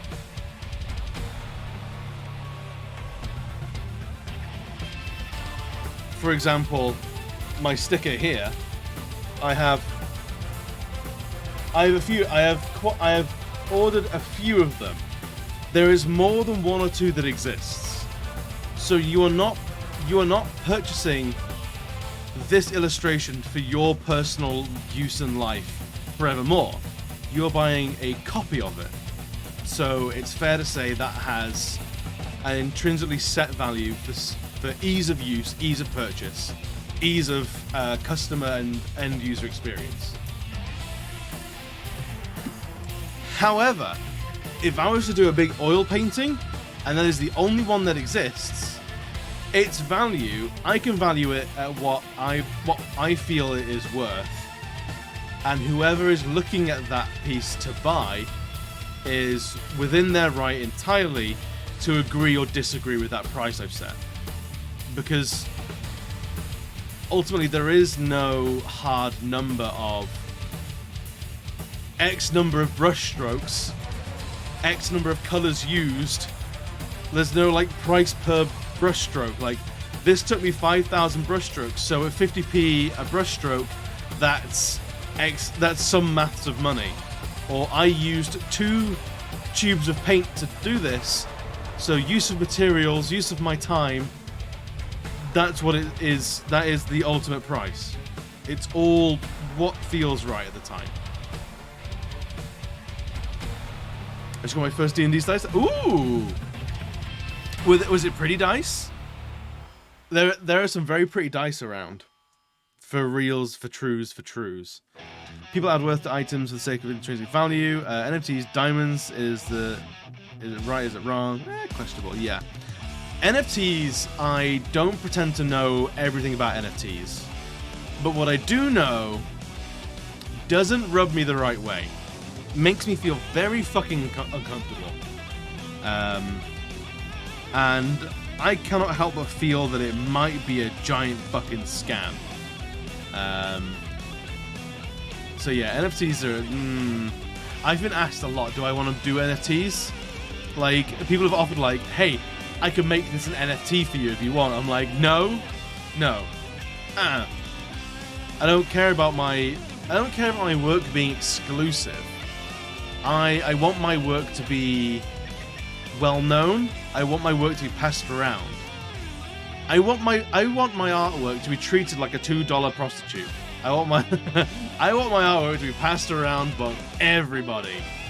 I just want to be known. I want this cult of personality. I don't want money. I'm not in this for the money. Could you imagine? Fuck that. That's a quote. There's a command for it. I'll stand by it. Pass my artwork around. Show it to people. That's what I want. If money comes as a result of that, cool, I get to eat.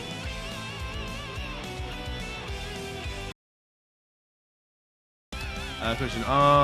One-of-a-kind commissions technically NFTs? Technically, yeah, but they're not coined in the same way.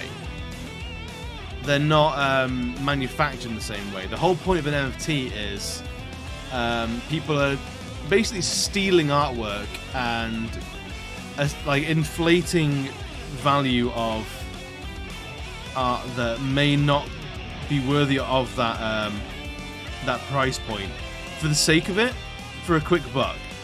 There's an inherent sort of skeeviness to the whole scene. What I've seen, it's a get quick rich scheme, and also it's not reliable because it's all about it's basically an NFT is a receipt. It's not the artwork itself. It is a token that you cannot replicate. However, the artwork itself you can by copy and paste. You see it on you see it on Twitter all the time. Someone will post their brand new shiny NFT.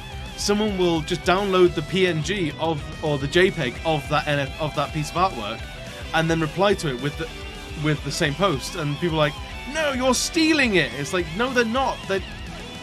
They're not. They've not claimed ownership. Tweeting something isn't claiming ownership. You have claimed ownership by this weird receipt, which is kind of fair enough, but it's an unnecessary process. Like we've already had in the fine art community. I say we. I'm not part of the fine art community. The fine art community has certificates of authenticity. They're trying to do that for the digital age, and it's not quite done right. It's way too much effort. It's way too much overhead. It's way too easy to circumnavigate, and it's not really working the way I feel a lot of these NFT guys are wanting it to work. And also there's the misunderstanding where it's like they want to try and buy and trade NFTs like it's stock, and it's not, because stock has an intrinsic value of what someone's going to buy for that, because they're buying into a company which has assets, which has potential, which has value. Artwork and an illustration or a painting is only as valuable as someone likes it. Like, take like the Mona Lisa.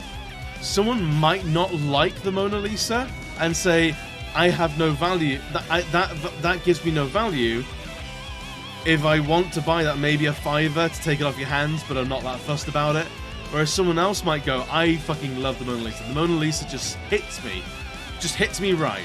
I will give any money under the sun to have the Mona Lisa. It's like, where do you assign that? And I feel like the NFTs are trying to assign stock level values to emotionally reactive responses. And that's where it kind of like falls down. Leo, welcome in. Thank you for the like, buddy. Appreciate it. One of my favorites is still someone bought some Dune artwork NFT for like 4 million, thinking it was ownership of the movie. Oh, really? That's fucking stupid. That person's an idiot. How the hell does someone like that get $4 million? That is infuriating. The person that sold it, I'm not even mad at. They took $4 million off someone's hand that clearly was not responsible enough to have that kind of money. Do you know what? Fair play. Enjoy the 4 million. So yeah, NFTs. That last point is why I thought I'd ask a question. No, I'm happy to have the conversation. I want to see. I want to see what other people think about NFTs, what their responses are to it, because I know my response is from the position of an illustrator, from an artist, from a producer of what an NFT is, what it's intended to be. So I have my biases in the system because of where I sit on the scale, you know. But so I'm always willing to hear what other people think about it. If someone is pro NFTs, happy to hear that out. The person who sold it is a bastard but smart. Absolutely bastard but very, very smart. Leo, how have you been? How's the book going? I hope it's been going well. I know you were on page 4 million last time we spoke. I'm hoping it's 8 billion now.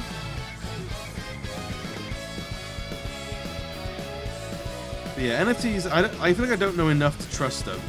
But the more and more I learn about NFTs, the less and less I trust them. You know? Haven't read a damn thing. No, that's fair enough. You're on no one's schedule but your own. As long as you're good, as long as you're well, as long as you're eating right, you got a roof over your head, you got friends, you're golden. You're alright. Well, I think that's ink's done. A smart bastard, yeah, right?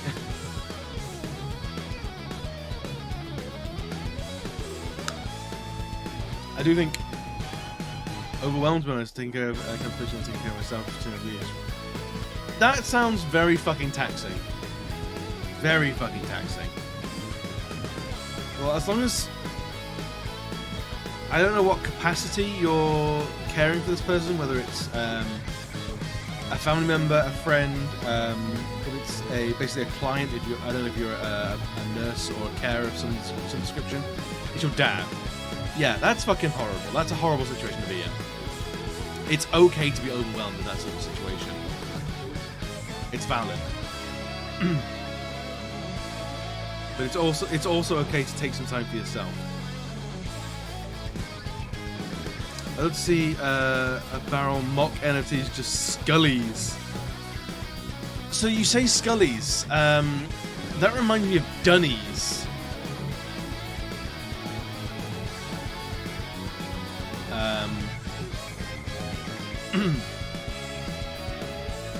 Have any of you seen Dunnies before? Dunnies are really, really cool. Yeah, I fucking love Dunnies. It's vinyl collectibles. He's having some bad side effects, but the treatment is working. He's almost into remission. That's really good. That's the idea. I mean, the side effects are. I mean, chemo is fucking brutal. It's horrifying stuff. But if he's on the up and up, then that's all we need. Dunnies, gonna do Dunny. Fair. But no, Dunnies are like these vinyl collectibles, which I fucking love. And it's pop vinyls are another version of these sort of things where they're very, very popular and like everyone gets in on them. Do you know what I'm gonna do? I'm gonna move. I can down here. Move this as well. Let's transform.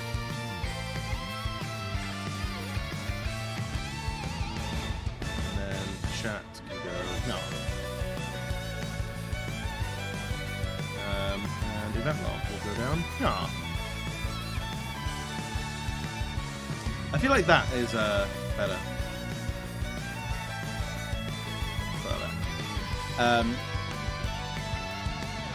So yeah, there's tons of these, and like you get some like classic artwork on them. Like you'll recognize these ones, even if you don't know the names, you'll recognize them. But they'll get guest artists on them, and they'll do like an Andy Warhol collection. They'll do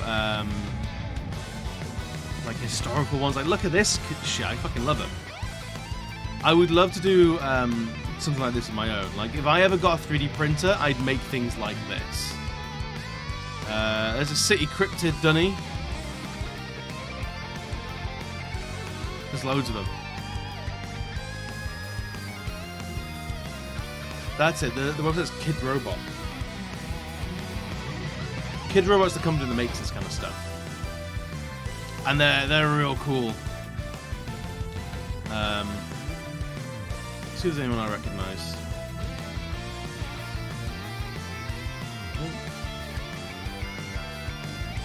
Look at you. Look at your collection. So like £12 a piece. They're a little expensive. Dog cancer doesn't have a cure. Chemo is a treatment. Remission never lasts for more than 2 years. Oh really?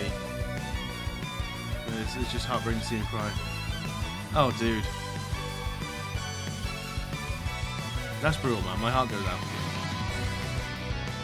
As long as, if I can provide a calm in the storm, a brief respite, then know that here is somewhere that the outside world doesn't have to constantly be there. The outside just tickles the jimmies. Right? There's so much stuff. I appreciate you too, Leo. And like, I hope you take the time for yourself alongside taking time for your dad. They do a lot of weird shit. Like, I'm not sure how I feel about this. Or, I don't know about this. The Minions Rise of Guru pack. Like, this upsets me. just visually. They do Labbits as well. They always have a knife in the back.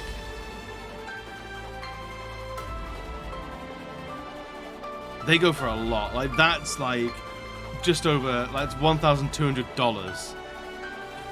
It's, how big is this? It's a stool. Oh, we can pay in $300 increments. These are made to order as well. How big are they? 30 inches. Fucking hell.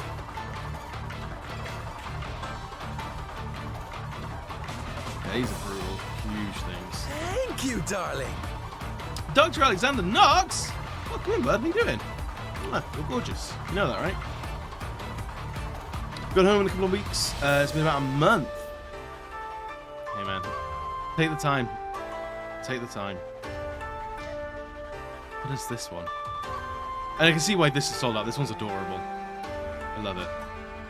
So yeah, like collectible vinyl toys, I have a real soft spot for, and I fucking love them. But I don't have the space for them. That's the biggest thing. I'll be off no worries. Thank you for coming in. Thank you for becoming a VIP. Have a good time. Yeah, these things are some of the coolest stuff in the world. I love them. I love them. I love them. I love them. My partner has some dunnies. Hang on. Let me actually let me. BRB. I'll go grab them.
Who summons the dog while I'm away?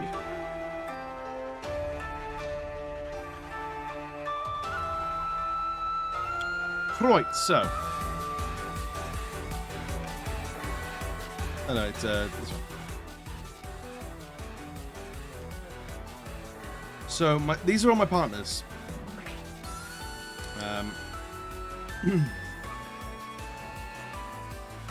So is this one? I don't know what the collection was, but it's just got a little axe in its head. I don't know if it doesn't hold the axe, which is really annoying.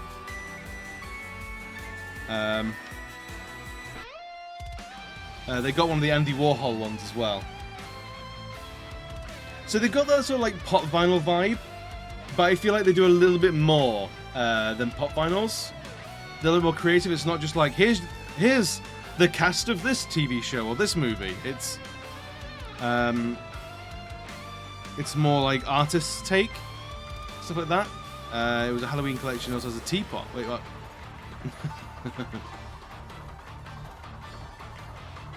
Oh yeah, it does have a teapot, doesn't it? Oh, you gave that one to Bam. Oh, did you? Okay. Yeah, the axe goes in the head. And there's this one as well. Just a little. It's got his little jaws, a little cute thing. Like, these little things, I fucking love them. I love them. And there's also a Punisher Labbit they've got. So, a little cute thing with the Punisher logo on its back. And a knife in its mouth. Like, it's stupid, but I like it. So they've got, like, pop vinyl vibes. But they're different in, like, just cool ways, I think. I like them.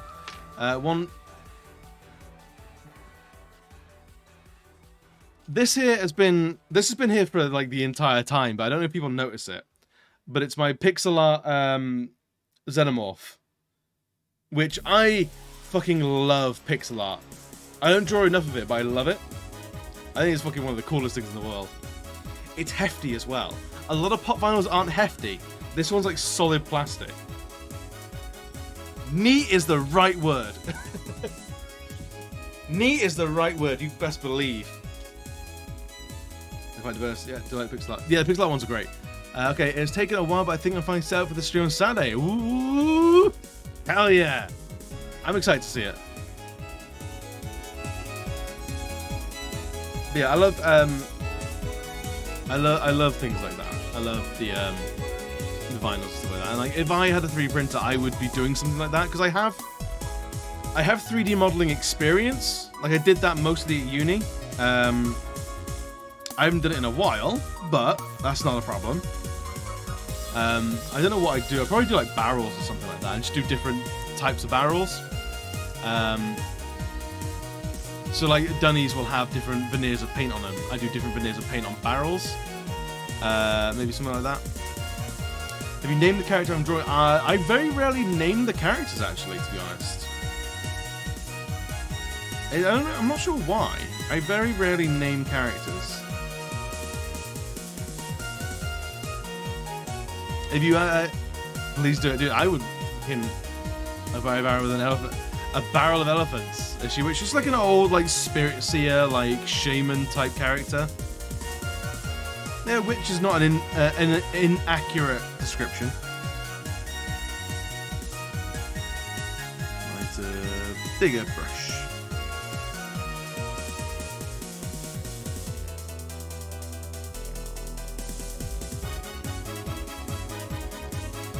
Yeah, it's just like absolutely suggest the name. What is the name you suggest? Leo, I've noticed elephants is your thing. And I love it. I love people that have found out their thing. Rita. Wait, is there a second bit to that? Why Rita? Like, I'm not against it. I'm curious. You've piqued my interest, sir. If it's going to be a D's Nuts joke. Get out and stay forever.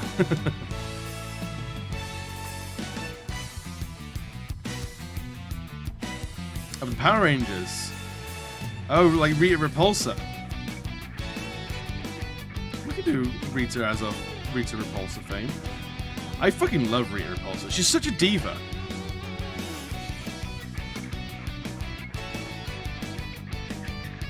Right, actually, I want to see now.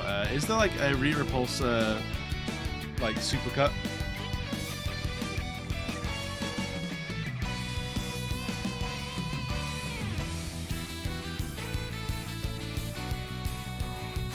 Let's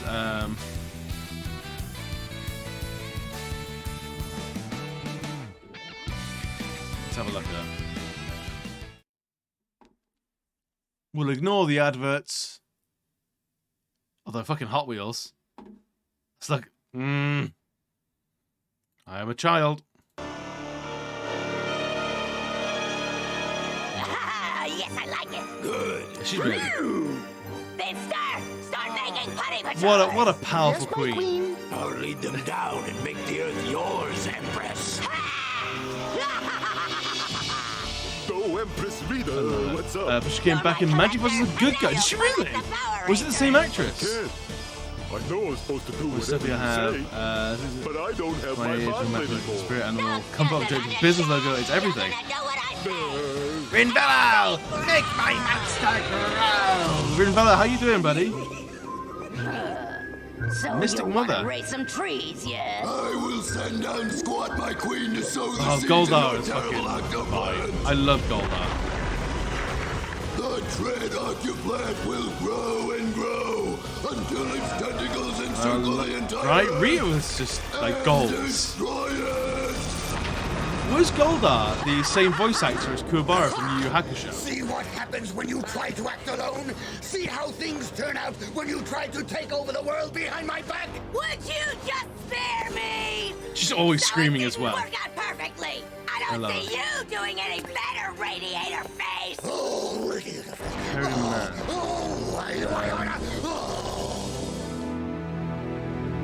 Please tell me he was who I think he was. He wasn't. Damn it. What's new, pussycat, huh? Kimberly is about to go downtown to meet a famous gymnastics coach. Kimberly's about to go Once she's in the downtown. car, I don't like her already. Ned and I can transform I hate it this into character. a monster. By trapping the little prissy missy inside, the Power Rangers won't have the heart to destroy this monster. I love her. I love her so much. Music to get the Power Rangers? It sounds a bit risky. Look at Rita on Mystic Mother. Oh, Finster! Yes, oh nasty one. I'm working on a marvelous monster that eats cars and smells like a fish. Propaganders. Holy shit, I love it. What's this gonna be? It's gonna be just her, is it? When Misty Force, the Rangers turn to their Zord. Oh, really? The magical source has been attacked. The Mystic Mother? Yes. Mystic Mother? Who's that? The Empress of all good magic. Known as Rita in the Dark Days, she now uses her power to fight all that is evil. Wow, she straight up just has like a. She's just a good guy now? You must flee.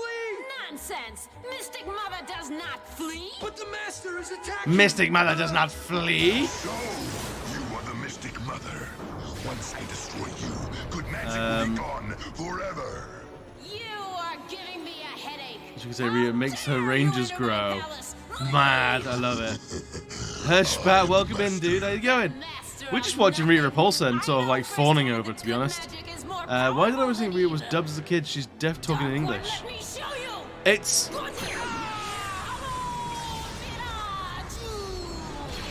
I don't know. She overacts in a very Japanese way, in that sort of the overacting the faces in that sort of like Oni way. Goodbye! And it's looking at Mighty Morphin Power Rangers now. It reads like an old, badly dubbed combo like kung fu action movie.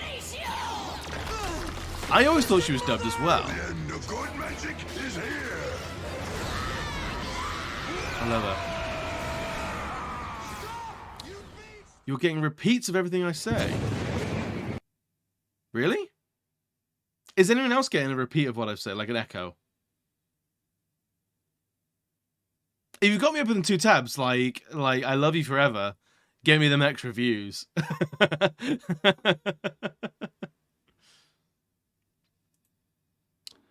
It's a 𝘽𝙍𝙐𝙎 unique problem. Weird. She and Zed both turn to good people in this space. Really? That's wild. Lord Zed I loved. I loved Lord Zed. Never mind that. Make me a musical monster that will mesmerize those pathetic Power Rangers and bring them to their knees. Like a Pied Piper, only meaner. Oh, my queen, that idea is absolute brilliance.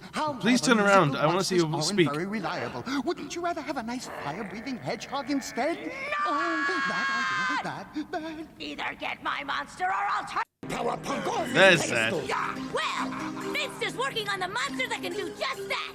Finster, drag your decrepit behind in here. She's definitely dubbed, but the actor is speaking English.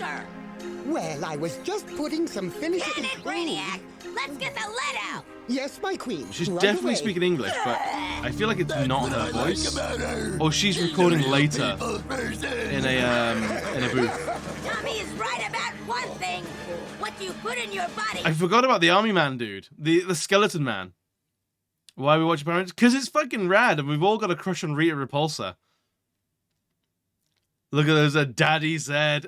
Yes, yes, all the yes. Her, the main lady, absolute queen, love her. So you want to raise some trees, yeah? I will send down Squat, my queen, to sow the seeds of your terrible octopus. Is it really? Same actress in both. Brilliant. Ace Sneezing Darkly, welcome in, buddy. How you doing? Until its tentacles encircle the entire Earth and destroy it. Nostalgic Chaos. Nostalgic Chaos is how I ride. There's an American creation. Is he not? I love the history between of like Super Sentai to Power Rangers is fascinating, and I love it. So it didn't work out perfectly. I don't see you doing any better, Radiator. I love how bright she is. Why do I oughta... I love it so much. I was too old to get to Power Rangers. So you just found it too late, you say? Kimberly is about to go I, downtown to meet a famous gymnastics coach. I started rewatching I think it's Power Rangers the Pirate Force. One's whatever it's called. It's fantastic. Time to pick a monster. The babies. The Which babies. one of the delightfully hideous creatures are we using? Radiator face. He is. Coochie coochie coo. Look, she's a caring mother as well. I love I'm it. making a new one named Bones. I'm sure he'll be perfect. He better be. Okay, she's not that healthy, mother. She stepped on one. He's so gruesome and ugly. Just what I wanted. Thank you, my queen. It's why he's so much scarier than every other villain. He originally supposed to be much more cruel. I can't believe Oh, I right. made the thing. I have my way. Destroy a world is all I ask, but do they do it? No. I love him so much. I love Rita Repulsa.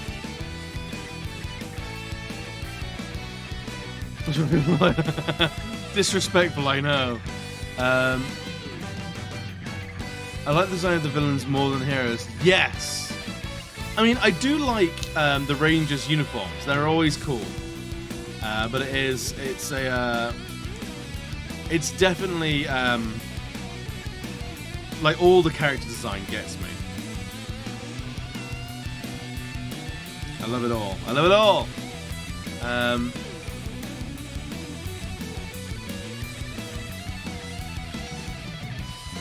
Hirschbat, you need to get into Power Rangers. It's great. I love it. I unapologetically love Power Rangers.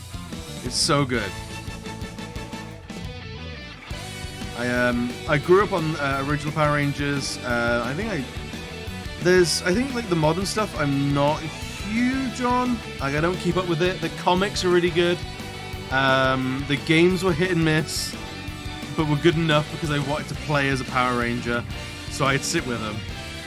But the comics at the moment, the comics are just so good. They're like genuinely really good. Like, all jokes aside, the comics are good. Who will do it, just what you think. That's fair enough. If it's not your vibe, it's not your vibe. I'll never push you to it. I'd say it is a shame, because I would love everyone to be a fan of everything, you know? But if it ain't to be, it ain't to be.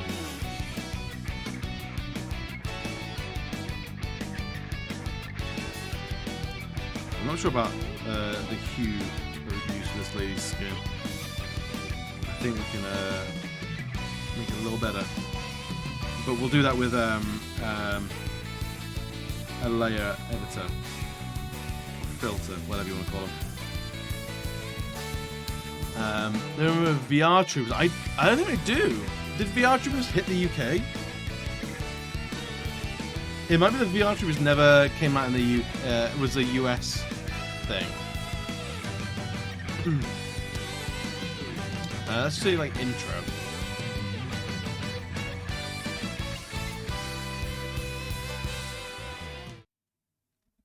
Introducing. The Power Rangers not being adapted from Super Sentai anymore. I'm fine with that. I think it's probably just like the easier thing to do now. I think it's kind of maybe a shame because that was part of like their history, but I get it.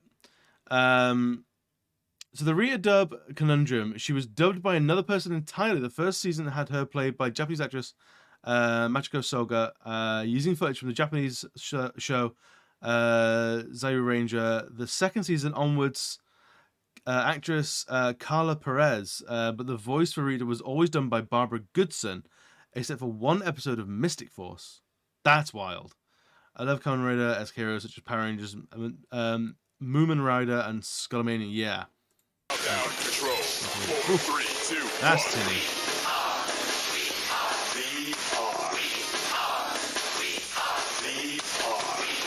I don't remember this at all. They have a dog!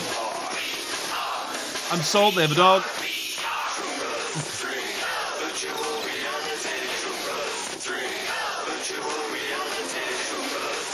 I remember the toys. I've seen the toys about, but I've never seen it on TV. 4, 3, 2, 1. Brad Hawkins? Hell yeah. Sarah Brown? Michael Bacon. What a name. God, no, whatever his name was. Alright, Julian Q. Zeb is Jeb, the talking dog. I love this.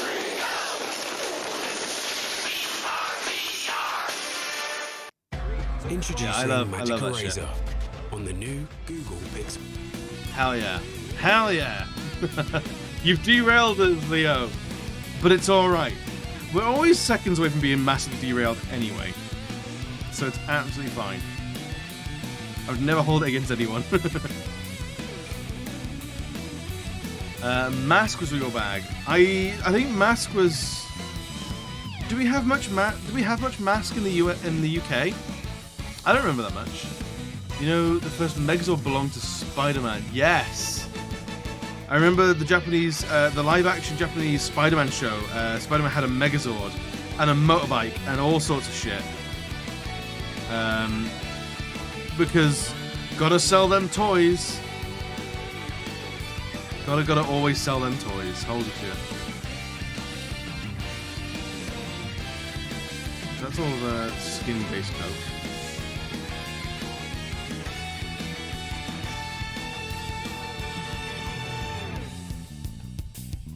I think that.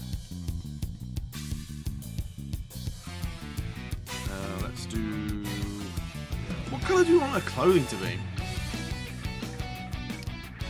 Mask for mask. In the UK we did. So I must have just missed Mask entirely. I've never seen an episode. I know that it exists, but I've never seen it in the wild. Orange? Do orange?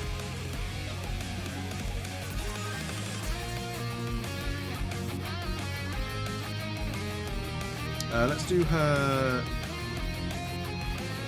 main sort of dress as orange. So the largest area of fabric will be orange. Sort of shawl and the underdress will be something else. Maybe like a blue.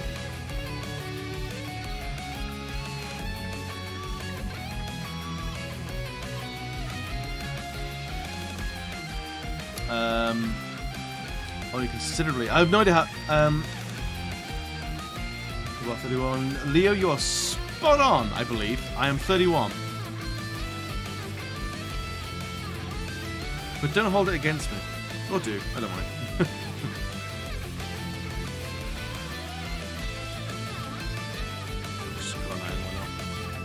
We'll go over that later. 10 years. Fair enough. Yeah, maybe Mask was just a little bit before my time then. I suppose, yeah, that would make that lends or explains why for you you were too old for Mighty Morphin Power Rangers. Because when did Mighty Morphin Power Rangers come out?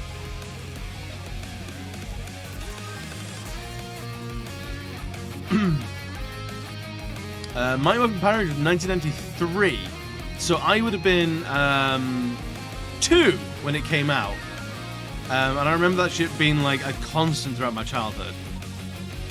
So you would have already have been like 12, I guess. Yeah, 13, 12, that sort of age, like going into your teens. I can see why you were too old for Power Rangers. I was -7. Oh, prime age for Power Rangers then.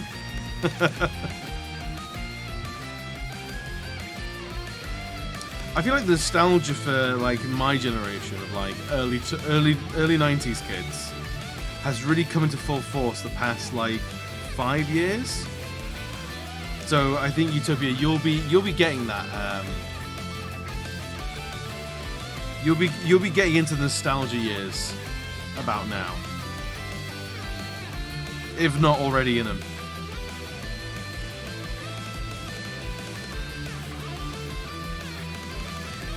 Utopia still swimming around a nutsack.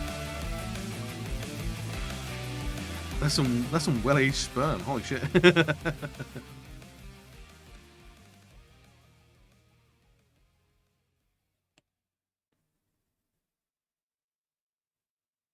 Yeah, I love seeing what people grew up with and seeing how things have changed. I was 10 when Power Rangers came out, but I had to go to daycare really early at 5 AM, so I saw it every day, regardless. Oh, so you were forced into it. I see, I get you. Begrudgingly watching Power Rangers. I reckon for the under... Actually,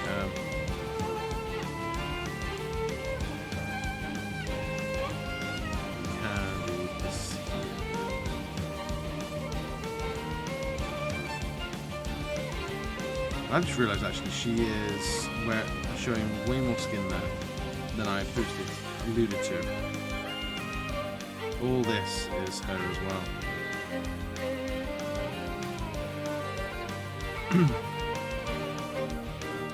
So what do we want to do with this other one? Blue maybe? We can look at harmonies. Let's see. Turquoise. The green. I want to push it to be a darker green. No worries, thank you for the load, bud. So the newest shows like DuckTales, Chip 'n Dale, Rescue Rangers. I mean, DuckTales got a new show with fucking David Tennant as Scrooge McDuck. That's wild. I've heard the new DuckTales is actually really, really good. I've heard very good things about it. They've given each of the little Huey, Dewey, and Louie more unique characters, so they feel like the Ninja Turtles more. Like you've got a funny one, you've got an angry one, you've got a smart one, which I'm all for. And they've got their cousin. I can't remember what her name is, but like a little girl duck. She's a bigger character as well. So it's not quite such a boys' club anymore. Is what I've heard. Whether that's true or not, I have no idea. I haven't seen it myself. Oh, Danny was still here. I thought you went to bed. He-Man was... Well, the new He-Man. Because I remember older He-Man. Older He-Man I never really saw much of. But I know it hit in the right time, originally. I've seen a bit. Like, I love Skeletor. Like, Prince Adam and He-Man, I feel it's a bit dry for me. But Skeletor is like my premium villain vibes. I love Skeletor. He's just unapologetically nasty because he wants to be a bastard. Even though I'm not a fan of it. Really? I've heard it's not so much a He-Man show. It's more about what happens after He-Man. So it's more about the wider universe. Something like that.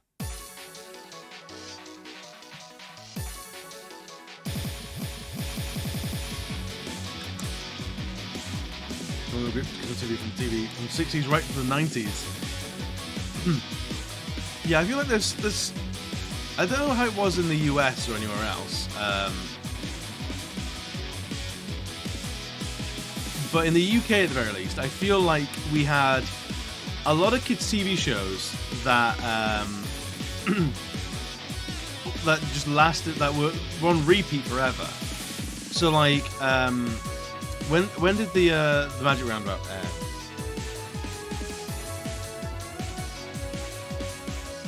The Magic Roundabout aired 1964 to 1977. But I remember the Magic Roundabout being on when I was a kid in the 90s. So that show was on the air pretty routinely for 30 years. That's nuts. And 20 years. 20 years? Yeah, 20 years.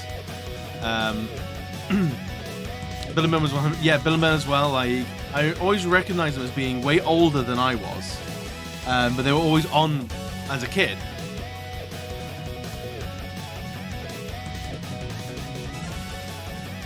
It's all all about post-gender man. Prince Adam was wearing lavender pants in the 80s when it aired. Bon Jovi started the trend, right? He man did it first. I'd sign that petition to get that recognised.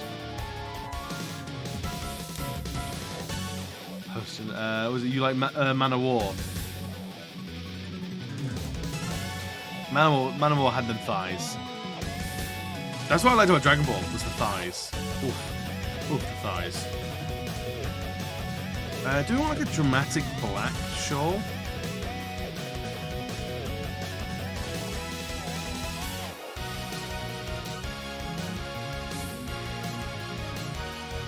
I prefer like that. Dusty grey.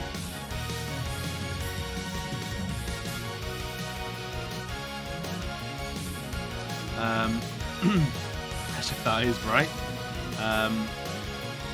Barrows, dude, I likes me some thighs, I'm not gonna lie. Crush my head. Fucking kill me. End me. Thick thighs take lives. I know the saying is thick thighs save lives, but I want to replace that. I want to move that. Thick thighs take lives. Because I want to fucking die. Fucking kill me with them. Not even sorry. It was translated from French, but they couldn't afford to do it properly, so it isn't actually translation. Wait, what was that? For the Magic Roundabout. Oh, I didn't realise it was French. Crush a man's head like a sparrow egg. Hell yeah. Emily, right? It wouldn't be a bad way to go. Every now and again, I just check in with my partner. I'm like, remember, it's how I want to go. Like, when I tell you to fucking kill me, when I say I want to die, that's how I want to go. Like, there is no nobler death. And it's a death that can suit everyone. Look up Anime Thighs song, Ignore the... I think I've heard that song. I don't know if I can play it on Twitch, but I think I've heard it. But Emily, welcome in, buddy. How you doing? It's good to see you. But yeah, it's the thing that got me in Dragon Ball as well. It's the thing that got me in Dragon Ball was Raditz and his thighs. Toriyama, I don't know what shit you're on, but I want some of it. Like, pass it around. Gimme, gimme, gimme.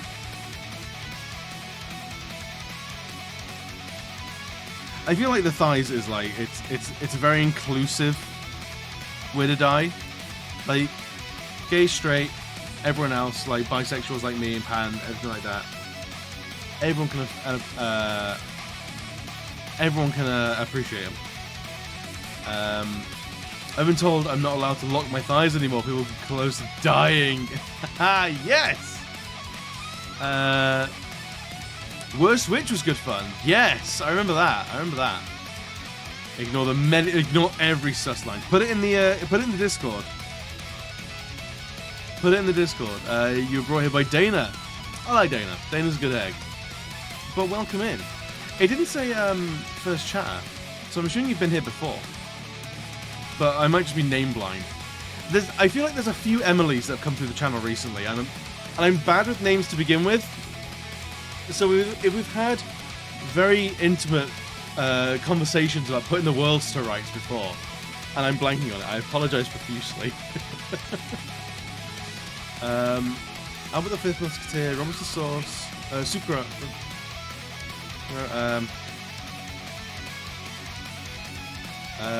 Yvonne of the Yukon, yes. We had French Canadian shows on BBC. We had a lot of Aussie shows with Genies from Down Under. I remembered Round the Twist. That was nuts. Thigh appreciation stream one day. Dinner's indeed a good egg. Nah. Oh, you're new here. Love Emily's out there. Honestly, my actual human name is Adam. There's quite a few Adams around as well. I like. A unique name is over. Like, it's fine. You don't have to worry about that at all.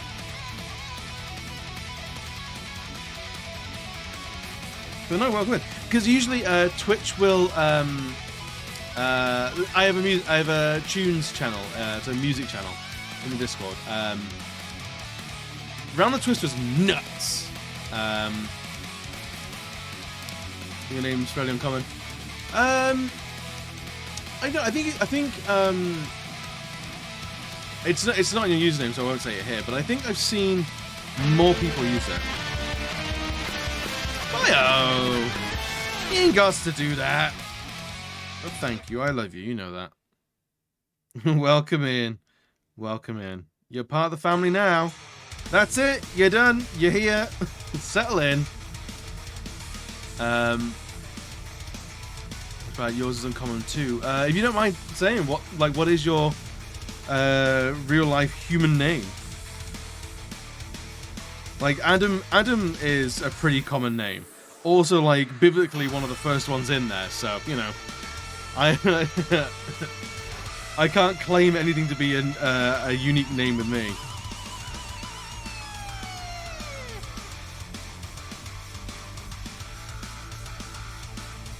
But yeah, usually Twitch will tag someone's first post as a new commenter. So it gives you a head up. So as a streamer, it gives you a heads up that someone's new to your channel, and that person might need more of an introduction of like, "Hi, this is my face. This is what I'm about. This is what we do here."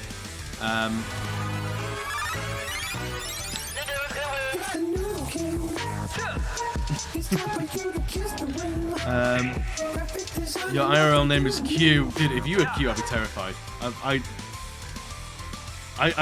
I'd pay you many more compliments if I thought you were Q. The year I was born, mine was among the top 5 used names, but it's only popular before since.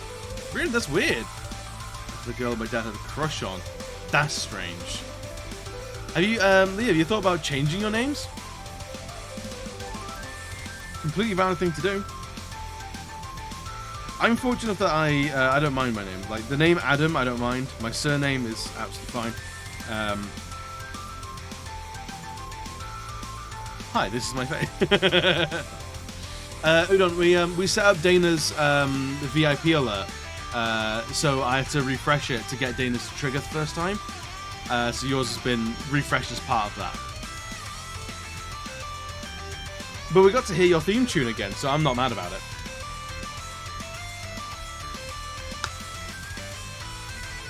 No, it's not cool. I had to manually refresh it all to get Dana's to play. Thank you, darling. Emily, thank you for the follow. Thank you for jumping in, liking the environment, and choosing to stick around. Appreciate it, man. I got my short version of it because I hate the full name and I hate the commonly accepted nicknames. That's fair enough. Melissa, and I go by Alyssa because I hate Mel and Missy. Fair. I mean, like, I don't know how much. I think in the UK to change your name by default is like 120 quid, something like that. So it's not like the cheapest thing in the world, but it's attainable. The name is Sam, not too common, and rhymes with a lot of stuff.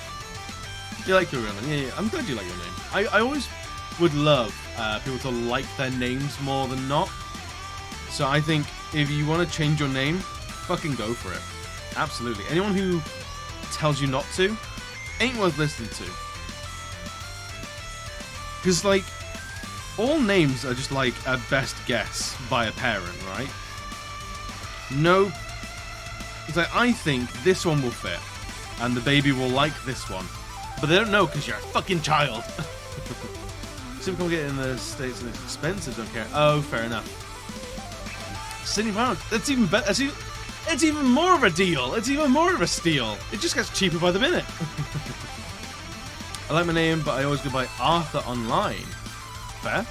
It's like 40 quid when I change by default, but it depends on how many legal copies of the certificate you get. I see. £40 is even more of a better deal. You just liked Arthur more. Fair enough. Like, I'm all for having people choose their names. Because it's your name. You get to you should choose that. Your parents give you, like, the best one. I've seen a lot of parents like get upset that children would want to change their name. But the best way I've seen it described is that a name is a gift, and a gift isn't always warranted or right. It doesn't always fit right. so you can always take a gift back. That's absolutely fine. Like, gift with the receipt. So I've seen some parents, especially with trans kids, like kids that come out as trans, and want to change their name.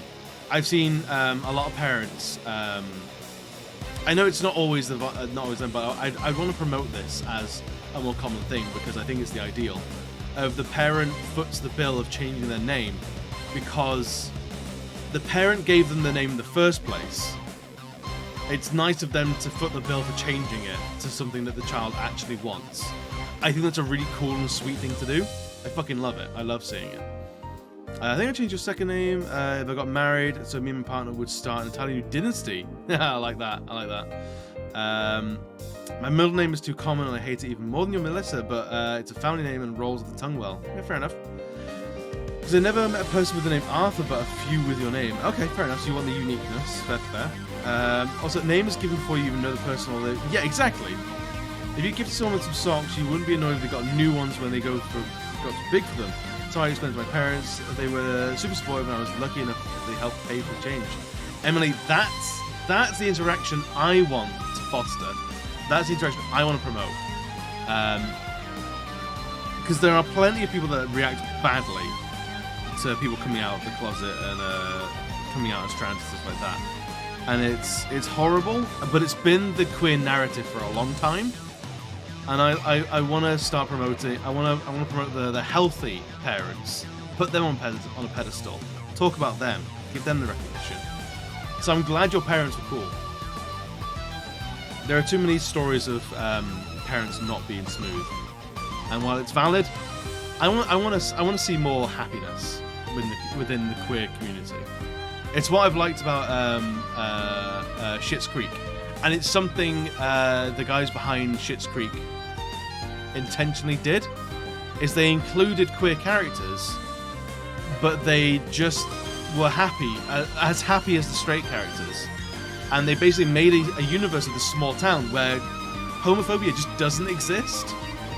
And it was really, really refreshing to see that you can have queer characters in a work of fiction, and they're not there to suffer.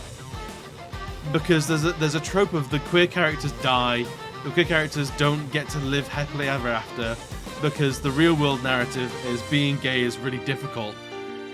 And so the narrative in this work of fiction mirrors that, and it's exhausting. So seeing queer characters succeed, seeing them find happiness, seeing them just live happily ever after, oh, it's such a breath of fresh air. I loved it so much. I like seeing happy queer characters because, like, I watch movies for an escape. Yeah, exactly, right? And my favourite is Two-Face when it comes to Two-Face. I'm not familiar with Two-Face. But Udon and Lux put me on to Schitt's Creek, and I thank them forever for doing that. Because I'm in love with Schitt's Creek. I devoured Schitt's Creek so quickly.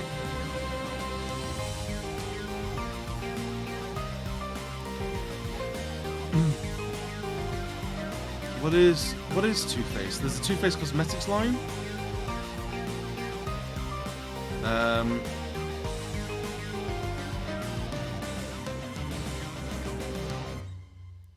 What is Two-Face? I'm not getting any results here.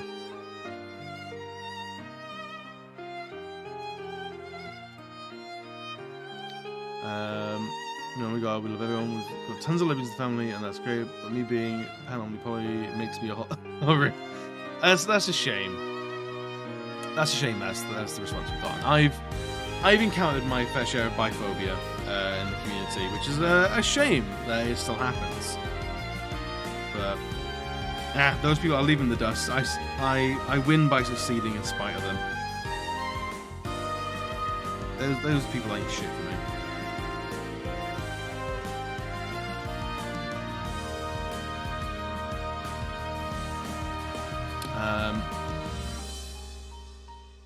Yeah, happy queer characters, like, just send me through the roof.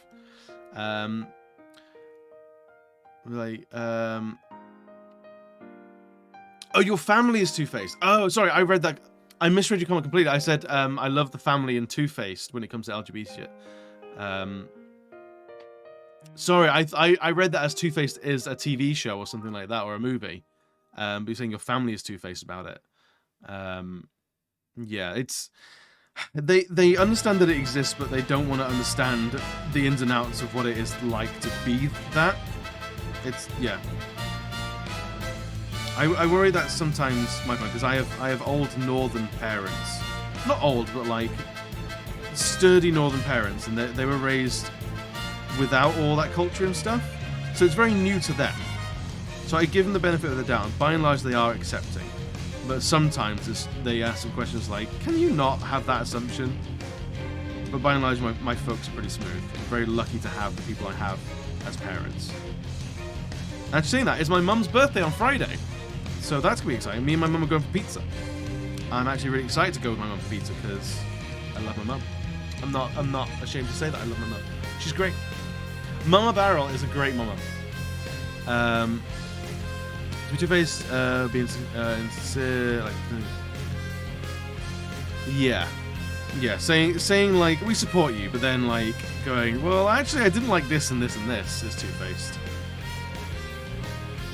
Basically have like two conflicting opinions at the same time. I ain't got the patience for people acting like that. I'll call that shit out as soon as I see it. I always liked it when good characters aren't treated special because of their gender or sexual identity, but their actions or deeds because they're in my ideal world. None of that affects your life. Then okay, you gay, so what? So do the dishes, do the dishes, Brian. I love that. But yeah, absolutely. That's the ideal. There is, so if we're going to talk gay shit for a bit, there is two sort of movements within the queer community, right? And it is there is number one, which is we're here, we're queer, get used to it. That's the punk rock, kick the door down, have the pride parade, fucking being as glittery, as glam, as loud and as proud as possible. The fact that you can't escape us because we're here, we're loud. And there is the quiet queers, the ones where it's like we just want to be normal. We don't want to create any bumps. We want everything to be smooth. We're just part of the tapestry of life, and both are needed and both are valid, because you need the loud gays to say, hey, we exist, acknowledge us. And then we need the quiet gays to say, but we're just people. Like, we're just fucking people. Like everyone else. It's not special. It's not weird. It's not strange. It's just part of the tapestry. And that's like two sides of like the gay agenda. If there ever was such an agenda, that's what it is. It comes in two forks, like two prongs. And I think I definitely sit more in the quieter gay. Like I've never really been to a pride parade. I don't think I'd ever want to really go to a pride parade. It's not my speed. But I'd never shame anyone for wanting to go to one, and I love that they exist. It's just I'm a small little comfy boy. Love my gay cousins. They love my uncle who was gay. They're very left wing. But when it came, I was in poly and I had 3 partners at the time. I was bluntly called a whore by one and told many times that I was not to spread myself thin. There's a lot of like internalized homophobias, biphobias, transphobias, polyphobias, like amongst the queer community, and there's a lot of racism in the queer community, which a lot of people don't like to talk about, but it's fucking there. Like for a long time, I don't know what Tinder looks like now because I haven't been on Tinder Grindr. I don't know what Grindr looks like now, but for a long time Grindr had a lot of people going like, I'm looking for like leather daddies, like only white, or I'm only looking for black people, I'm only looking for Asians, and that always made me very fucking uncomfortable. But it was a very normal part of Grindr, and it was fucking awful. I don't know what it's like now, but it was definitely there. And it was a long-standing cultural thing in the queer community. Very normalized racism, which is fucking wild to me. With queer folk and coloured folk being two huge marginalized groups, you'd expect that would want to be friends way more than like hold these prejudiced views. But it fucking exists and it's horrible. I ain't got the patience for anyone that like subscribes to that. Like if you're queer and you're also a massive racist, like what the fuck are you doing? You're a fucking mug. What is the point, honestly? I wish my coming out had been that smooth. Mine was hilarious. Mine was stupid. Other than we're just part of the same tapestry, right? Yeah. Probably something difficult to get in the head around, but you know, yeah, absolutely, 𝘍𝙍𝙗. Preach. I'd had the heart to tell this Christian 4 ministers in my family that I'm not Christian. Made Sunday baptisms I attended awkward. Yeah. I was. I'm not sure. Was I? I don't think I was baptized. I don't think I was. I can't remember. If I was, I wasn't paying attention.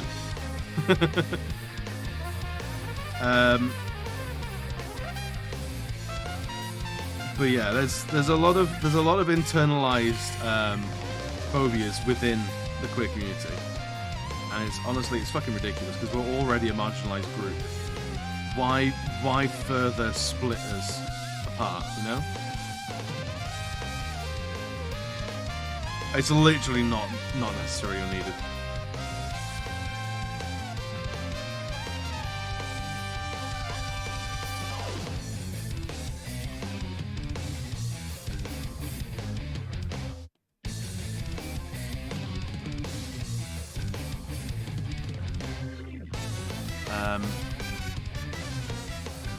My coming out story was very smooth, and I'm very fortunate my family was so understanding. When I told my mum about my first girlfriend, she just asked me to really think if that's who I really was. And I was going to go over for a year, and she didn't bat an eyelid. She just accepted it. That's great. I love hearing that shit. So I'll go full screen for this.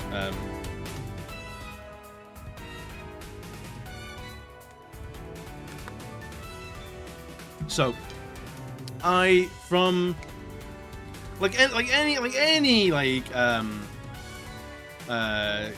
queer person, I start questioning like around the beginning of puberty, when I started noticing that like, hey, the boys were kind of cute and the girls were kind of cute. Like, do I want to be friends with Billy, or do I want to like be Billy? Do I want to be fucked by Billy? Do I want to fuck Billy? What's going on here? Do I want to hold hands with Steve in the same way that I want to hold hands with Louise? Woo! And I thought like I was out as a bisexual man to my parents because I'd had open queer relationships with men, with women, and then I realized when I was about 28, I think, that I'd never formally come out to my parents. Lucky Billy still even, right? I'd never formally come out to my parents, and I just assumed that they kind of knew. So I thought, do you know what? I'll just touch base. I'll make sure that they know. So I was around my parents this one afternoon, me and my mum. And I just went, Mum, you are aware that I'm bisexual, right? You do know that I like in terms of like romance and attraction, there's no particular gender that I would say no to. I would never like steer clear of. Like it doesn't really factor into if I like someone or not. And my mum went, I fucking knew something was up. And that was her actual reaction, was I fucking knew something was going on. And it was the fucking funniest thing I've ever seen my mum do. I was so like relieved and kind of shocked at the same time of like, oh, I didn't expect that. I just like, I fucking knew it. I knew it. Fucking. And of course my mum had a lot of questions afterwards. My mum was like happy that I confirmed with her. Like yeah, she called my dad and went like, you owe me a $5. You owe me money. I fucking told you he's a knob gobbler. He is. I told you. And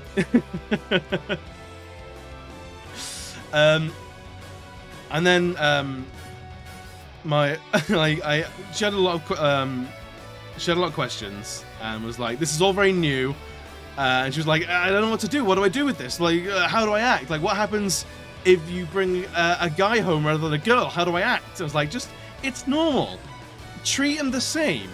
Like, if you think a girl wouldn't be, if you meet a girl, like a partner of mine who's a girl, and you think, I don't like them, I don't think they're good for you, that's the same attitude I would want if I brought a guy home. If I bring a guy home and you go, I don't like him, I don't think he's good for you.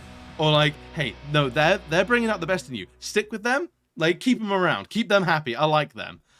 It's the same. It's the fucking same. And like, so she was smooth with it. She was completely smooth with it. I told my dad, like, a week later, we were in a coffee shop, and I was like, I was like, Dad, I just want to make sure you know that I identify as bisexual, and I have done for a long time, and I've had male and female partners. And my dad was like, don't give a shit. I don't care. So? It's weird that you're telling me. I don't care. Like, whatever. I don't give a shit. So I was very fortunate both my parents were like, whatever. It doesn't change anything. As long as whoever you end up with isn't a fucking idiot and a twat, then you're fine. Then we're fine. We're smooth. You know? My wrist came with a wet dream about a girl, woke up and went, shit, I'm gay. Oh no, I'm gay. I'm gay, oh no.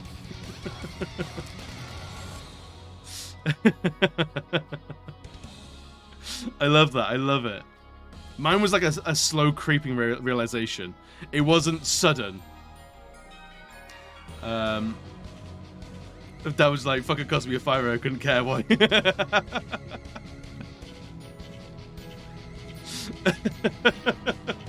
Cool, we got just like my sexuality. I love it. Mine was very much like I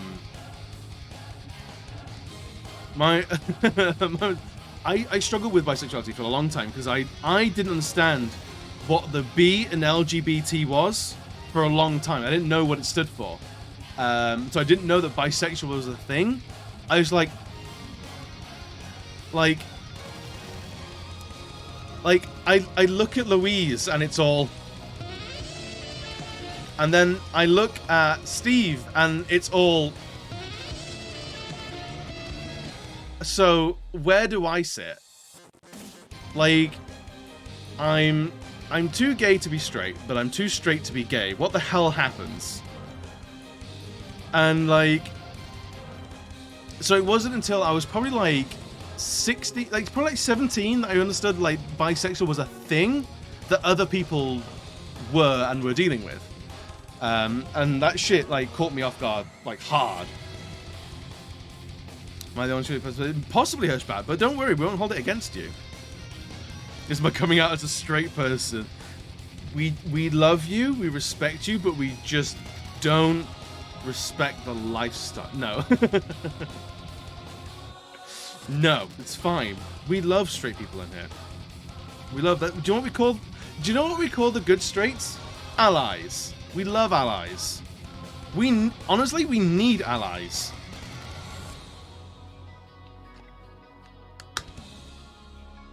And I'll say it. I know it's a hot take.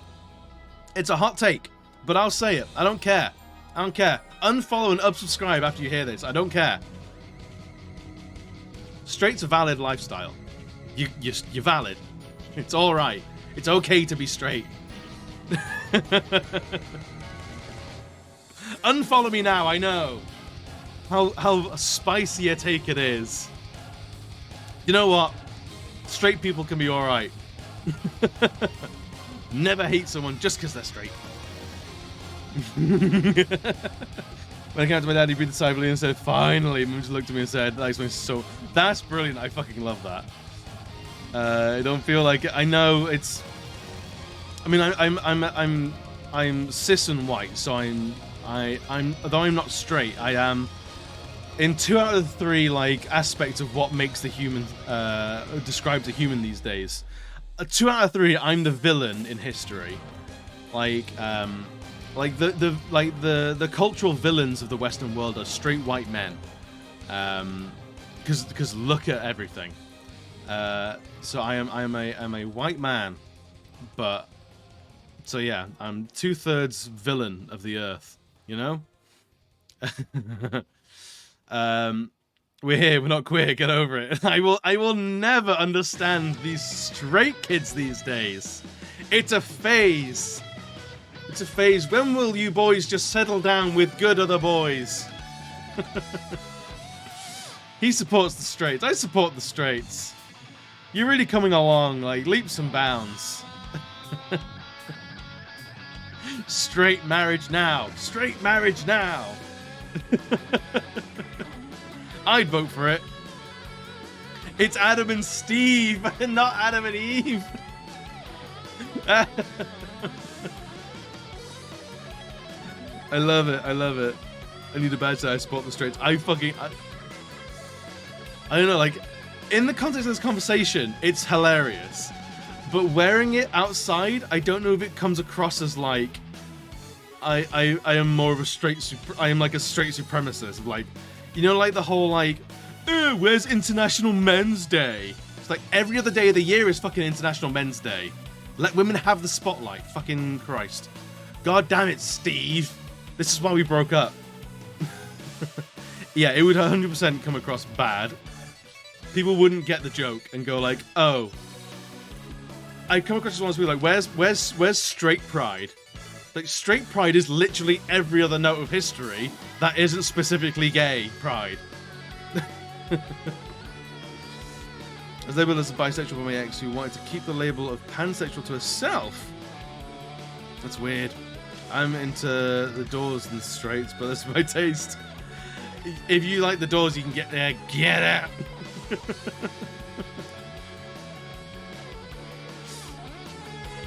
International Men's Day is 11th November to somewhere. I think, but International Men's Day is a counter thing by people who don't understand what feminism is. Here it sounds like a stinky bad egg. Absolutely. But like, I'm all for like Father's Day and things like that, and the brand of feminism I subscribe to is feminism is a fantastic tool to help men as well as women. Feminism isn't a tool to berate men, put men down in order to elevate women. Feminism and sort of like International Women's Day, things like that, is there to raise the inequality, but also raise men, because men are not allowed to talk about their feelings. They're not allowed to be hurt. They're not allowed to be vulnerable. They're not allowed to. They're not allowed to be vulnerable, and that's bullshit. And feminism opens the door to allow men to be more, to exhibit more of the feminine things. Richard Herring goes around telling people on Twitter every International Women's Day. Richard Herring can like let women have the day and then celebrate Men's Day on Men's Day. That seems like a pretty counterproductive thing to do. My current partner is cis, white male, he hits on women and they're like, I'm gay, no thank you. He's like, let me say you're my girlfriend, she swings every way. Ah, yes! What a fantastic wingman, I love that. I don't know if it's still good, but the last I checked with it, the movement he for she is really, really good.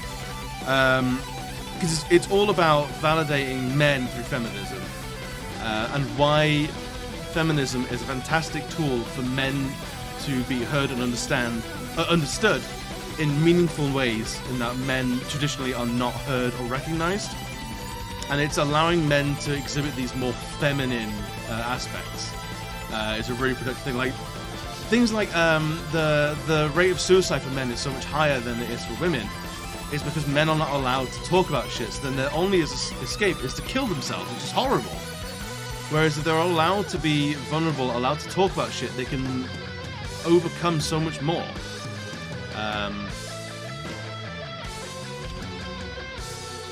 He's not telling people that are celebrating Wednesday, people that are saying it's on Wednesday. I think. Oh, fair enough. Okay. So the guy's actually pretty cool. The guy's actually doing a decent work. That's all right then. That I'm okay with. That's fine. I think when Finn and I first got together, he really softened his heart, and that's when he really had the idea of feminism. It's so much more sensitive now, and it's important. Men are allowed to say exactly silly music. Yes. What a nice subject to come into, right? So uncommon. Usually it's just dick jokes. But yeah, feminism is a key tool as to become a healthy man. And there's no two ways around it. Feminism is truly equalizing in that you are allowing men to talk like women, and you're allowing women to talk like men. And I say that in like how gender stereotypes are slung around. Like, let women be tough, let women be strong, let them know about cars, let them play football, let them be strong in business, in music, in art, and everything else that's dominated by men. Let men be vulnerable, let men be kind, let men be let men be emotional parents rather than just financial parents. Let men be stay-at-home dads. Let men cook like at home. It's weird, like the chefing world is dominated by men, but if a man cooks and likes to cook food, feminine. Instant loss of man card. Weird. It's belligerent. It's horrible.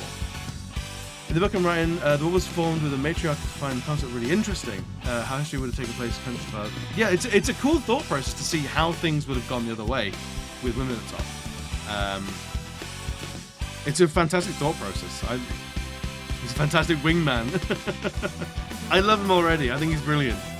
Tell him I think he's a good egg. Tell him what a hero. And yeah, I think the thing that I see that gets slung around against polyamory is the lack of communication. And I think that's fair. If someone's polyamorous and doesn't inform a monogamous partner that they are polyamorous, then that's a misstep.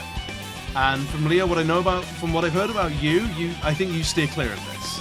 It's just the horror stories of what I hear, and I think it's a sad thing that that's people's usually first encounter with polyamory, and that's like the cultural norm of polyamory, and it's not true.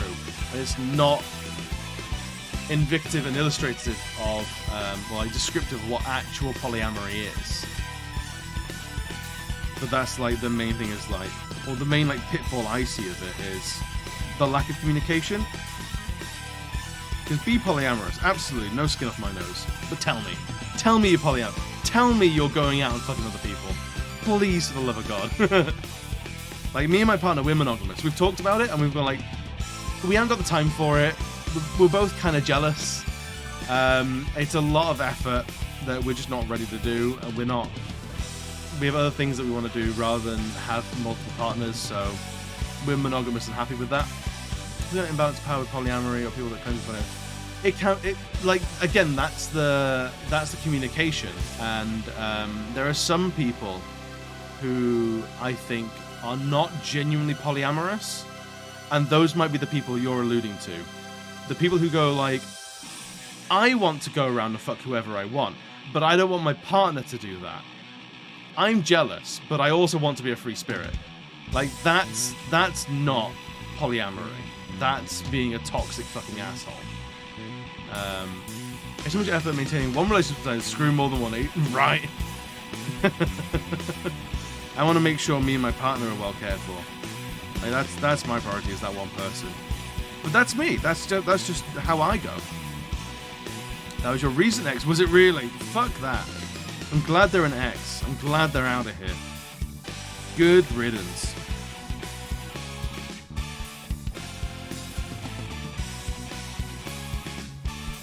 What do we want to go to next? I think canvas.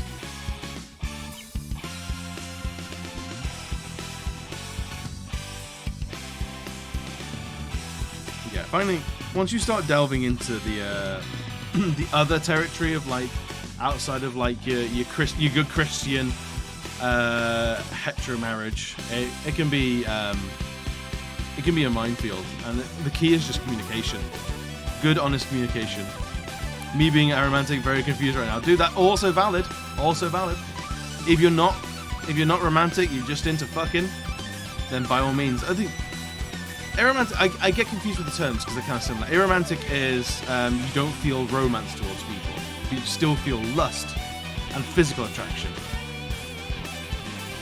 Correct me if I'm wrong. Correct me if I've got the two mixed up, because there's the two groups, and it's one is I don't feel physical attraction, and there is I don't feel emotional attraction, and they're not mutually exclusive. You can have one but not the other. You can have both. You can have neither. I got it. Yes, fucking nailed it. I get to keep my gay card. And yeah, like, again, like, if you're just not, if you don't feel like, if you're besties with someone, like, I would always describe, like, the best relationship, you're not just they're not just boyfriend and girlfriend, but they're best friends as well. So I think you would always want to be at least friends or friendly with someone that you're having sex with, right? It's just healthy, I feel. Polyamory can be whatever you want it to be, as long as there's communication. You can be in a healthy polyamorous relationship with no sex. You can be in a polyamorous relationship with lots of sex and no intimacy. As long as you're open about it and you want, you can be anything. So, yeah, communication. That's, I feel, is the key. I feel that's what a lot of people don't understand about it, is just fucking talk to people. Talk to the people that you want to pursue a physical or emotional relationship with. Set boundaries. Set expectations. Communicate those. And if they don't align, just pass each other. Leave. There's fucking 7 billion people. I think maybe 8 billion people on this planet now. Just be fine with it. Be smooth. Don't be assholes. People can be assholes. It's true. But, like, it's important to say you don't have to be an asshole. And you shouldn't go into a relationship expecting someone to be a dickhead. That's where, like, therapy might be needed to overcome some like, those sort of scars. Those sort of wounds. I don't think I could be. I don't think I could with someone I don't vibe with in some level. Yes, yeah. There's got to be some sort of like interpersonal attraction. Otherwise, you just hate fucking. Emotional damage. Yeah, all the emotional damage. Get therapy, kids. Talk to someone. Fully stand therapy. But yeah, I will always say communication is king. Regardless of what the relationship looks like, fucking talk. Just talk to people. I hate any... It's why I can't do rom-coms. I really cannot do rom-coms. Because rom-coms only exist because the people involved can't talk to each other. They can't articulate adult, mature, emotional feelings. And then that's where the confusion happens. And that's where the comedy comes from. And that's where people don't understand where romance lies. And it's horrible. I fucking hate it. It's rare that I'll go an entire genre of movies or music or something, I'll go like, nah, I don't like it. Rom-coms? I don't get them, man. I don't get them. Just talk to each other. It's easy. It's real easy once you start talking. Like, Christ. Just fucking... it's really irritating. I'm a trans partner who's not comfortable with sex, but loves physical touch over a lot. A romantic sexual relationship with my longest part of 5 years. I have another partner who's simply casual sex, but we know where we stand with each other. We both don't want to create a relationship. They're just being that person, but in general. Perfect. Leo, you are the absolute model of polyamory, and I love you for it. I also love you because you're just cool. I just like having you around. But I love that you're so proactive in pursuing healthy polyamorous relationships. Here's your daily dose of validation. Do with it what you will. Yeah, just couple buddies every now and again. And I think it's way more common, those non-sexual, intimate relationships. Because if you ever watch a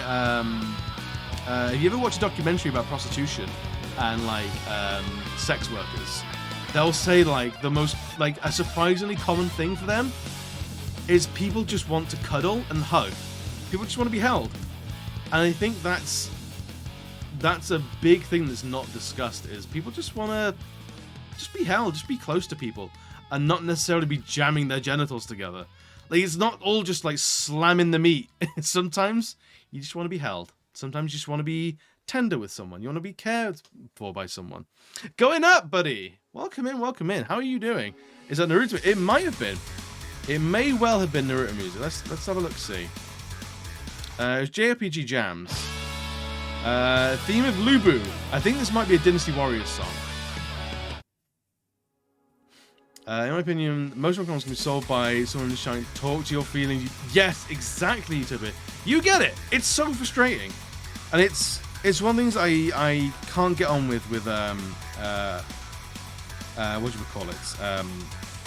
Sitcoms is, oh, the will they, won't they? And it's like a good will they, won't they is life pulling them in different directions, not, I thought you liked Led Zeppelin, that's why I got a Led Zeppelin tattoo on my face for you. It's like, no, that's horrible and weird, don't do that. That's a lack of communication. Fuck off with that noise. Like, don't try and sell that as a healthy relationship, or funny, or comedic. Like, that's worrying. So yeah, rom-coms, can't do it, man. Yeah, Leo, the comma is so important. It's so important. Fuck you, idiots.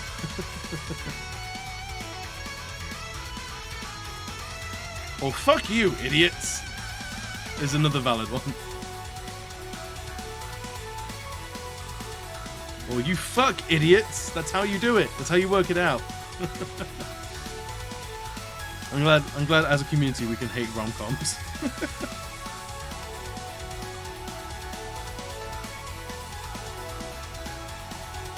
Right, I'm gonna finish off this leg wrap, and then we're gonna raid out to someone and see who's about.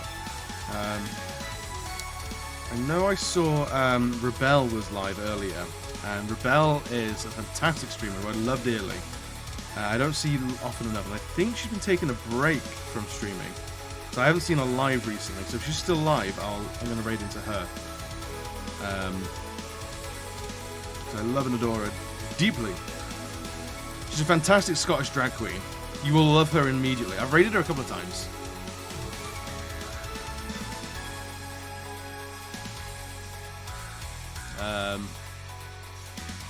There's a reason why I don't love rom-coms for toxic behavior. They really do. You know what a rom-com is? Oh, they're about to finish up, are they?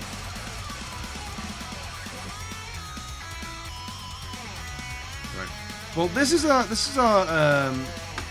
will soon be our host alert. Go around another tab. I knew you would. I know you're a fan of Ree. I fucking love Ree. I think Ree's fantastic. Currently playing some marbles.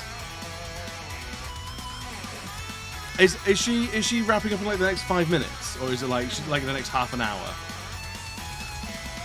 Do you know, Bio? The reason I don't like rom-coms is because they are shit. Valid, absolutely valid. You're allowed to not like something because it's trash. But yeah, Bio, do you know if they're wrapping up in like 2 minutes, 5 minutes, like an hour? One game of marbles left. Alright, let's get in there quick, shall we?